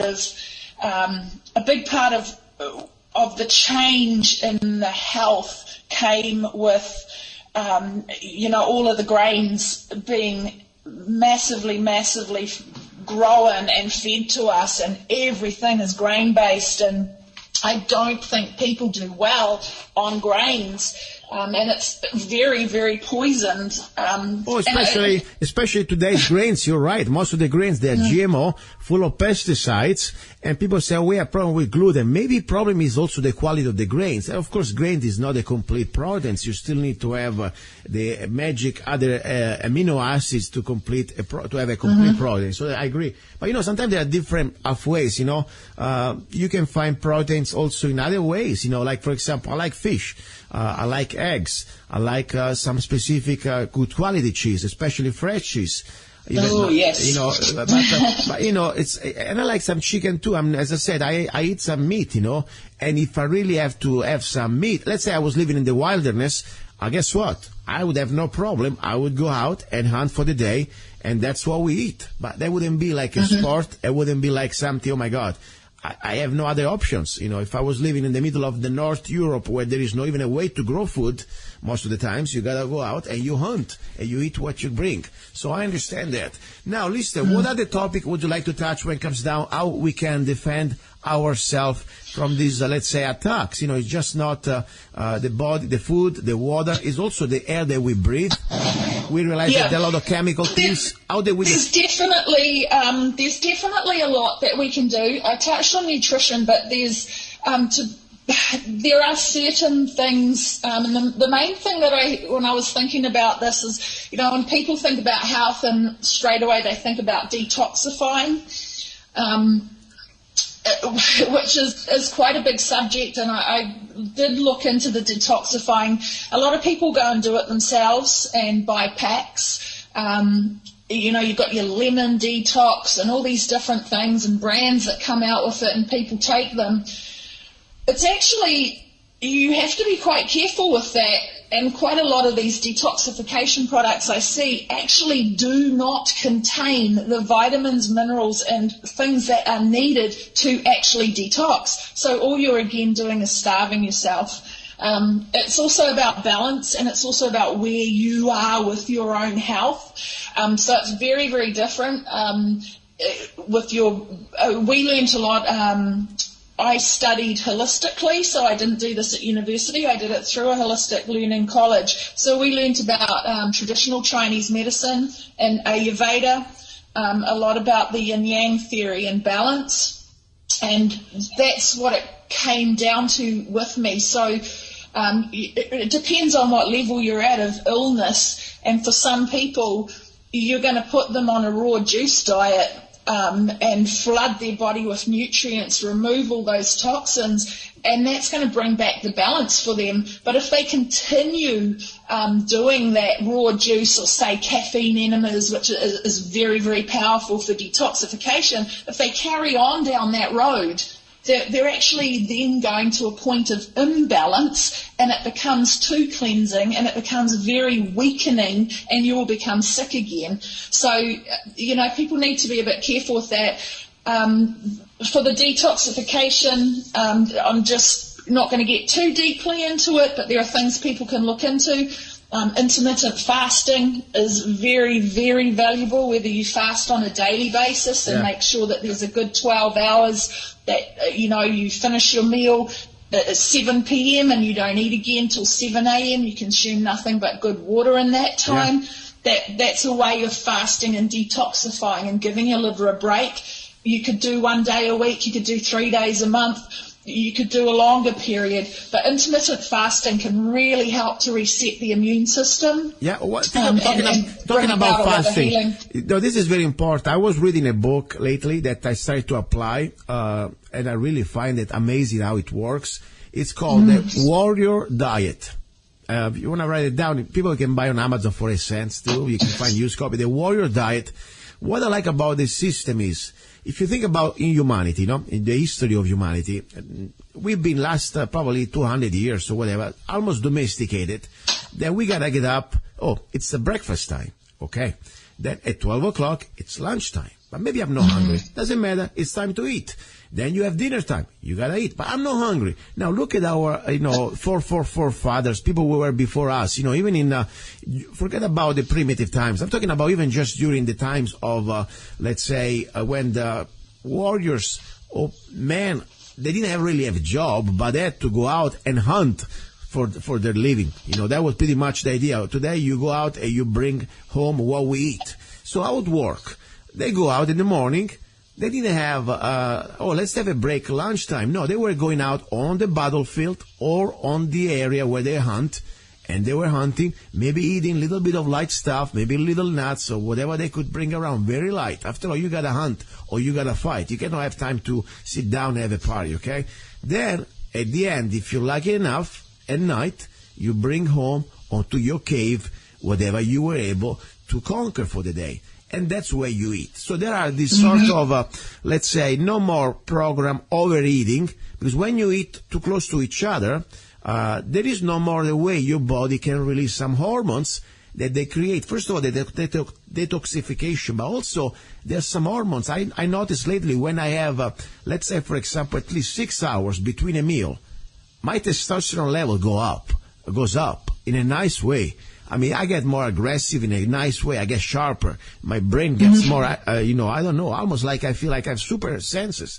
And more important, I have some reaction inside my body that normally I would not have if I keep feeding myself. Doesn't mean that I'm starving myself. I just say I undereat, and then at night normally, or some part of the day, normally when I can relax, I overeat, or at least I eat whatever I want. And I noticed that really helps me out a lot. And keeping 6-7 hours between a meal, unless you have little snacks between. For example, today lunch, I had no lunch. I had just some walnuts and a glass of wine and a coffee. And I was really happy. And I'm, a little hungry, but guess what? You're connected. You have a connection to your body. And, I keep bringing it back to this lack of connection. And like you say, people are like, oh, God, it's time to eat, so I will. And also there's a massive problem with overeating. If you think that your stomach is the size of your fist and all you need is what you can fit in your hand, and you look at the average meal, people can be consuming up to 10 times more food per meal than they need. And we're not even talking about calories. That's a massive drain on the body's energy and everything else just to process that food. Undereating is another huge thing linked to longevity. So your intermittent fasting is one, but that undereating, don't eat until you're so bloomin' full. Don't eat a plate that would feed an army. You know what? You can fit in your hand, that handful of nuts. Yeah. That's enough for a meal, and people have forgotten that, because if you go out to dinner and you sit down and you get a meal the size of your hand, you'll probably have a hissy fit and you want 10 times more than that. Exactly. We overeat. We almost programmed to eat more than we need. And I tell you, I'm living these experiments on my own skin, and I'm very happy that beside the day when they spray us and I feel the effects, but normally when they don't spray around here or we have a break, I feel I don't want to call myself lucky, because I believe I put also some work into this, but I feel like blessed because I don't need to see any doctor. I feel healthy. I'm 49. I can do physically things I used to do when I was in my 20s. And all I do, I just try to eat in the right way. And I'm not exactly a skinny guy. I like to eat, okay? But I like this idea that I don't need to stuff myself all day long. And during the day, I go light. I eat, for example, breakfast I had this morning. I had half pineapple. I had a couple nuts. And I had Zanna coffee. That's pretty much my favorite breakfast. Then lunchtime, I roam around. I have an orchard here. So I go around, normally if I have the season for nuts, I go fetch some nuts. And maybe if I'm a little hungry, I'm working out a little bit with physical work, I get a couple of eggs from my chickens and I boil them. That's lunch. And then at night, I completely go crazy. 9 o'clock, we start the games. I'm not saying I eat crap, but I eat what I want. And it's never crap, of course. So I have a feast, the wine is going on, and, we want to get relaxed, and we drink, and we eat whatever I want, vegetables and chicken and pasta, whatever I like. And I feel fine. Night is the night that, normally you tuck yourself in the cave, you lock the door with a big stone, and you go to sleep. So that's for me what works. Listen, I want to give you... for me, I'm completely the opposite. So, I'm very finding it financially difficult to achieve what I want to achieve aesthetically for me. For me, I need to eat every 2 to 3 hours, primarily protein, and remove all grains. And when I was a private trainer, I would work a 12-hour day. I'd be in and out, still looking after my kids. I'd train myself for 3 hours a day. I did boxing with my clients, and I used to also jib stop. So for earn a little bit of extra money, I would finish work at the gym at 9 o'clock, go home, have some protein-based meal, very, very low on carbs and grains. I lost as much as maybe 70 kilos. I can't believe it. 2 to 3 hours. We are at the end of the hour. This is insane. Oh my gosh, I need to shut down now. They shut me down here. Listen, Terry, I want to give you a hug. We will continue this conversation. It's great. Tavia from New Zealand. You've been listening to Love, Guns and Freedom with luca-zanna. And if you want to repeat the show, go to lovegunsfreedom.com. Hey, you. Yes, I'm talking to you. You deserve a break. Enjoy a moment of indulgence. It's time for Zanna Coffee. Guilt-free pleasure. Zanna Coffee is the organic coffee to amplify your senses and enhance love for life, liberty, and the pursuit of happiness. Only the best organic and GMO-free coffee beans from around the world that I selected. Zanna Coffee brings you happiness in every cup. Fair trade certified, sustainable organic coffee. That means we do not use slaves. Free Zanna songs with every coffee bag. Find Zanna Coffee at www.zannacoffee.com. www.zannacoffee.com. Get your coffee bag now. Don't be cheap. Life is too short and you deserve the best. Zanna Coffee.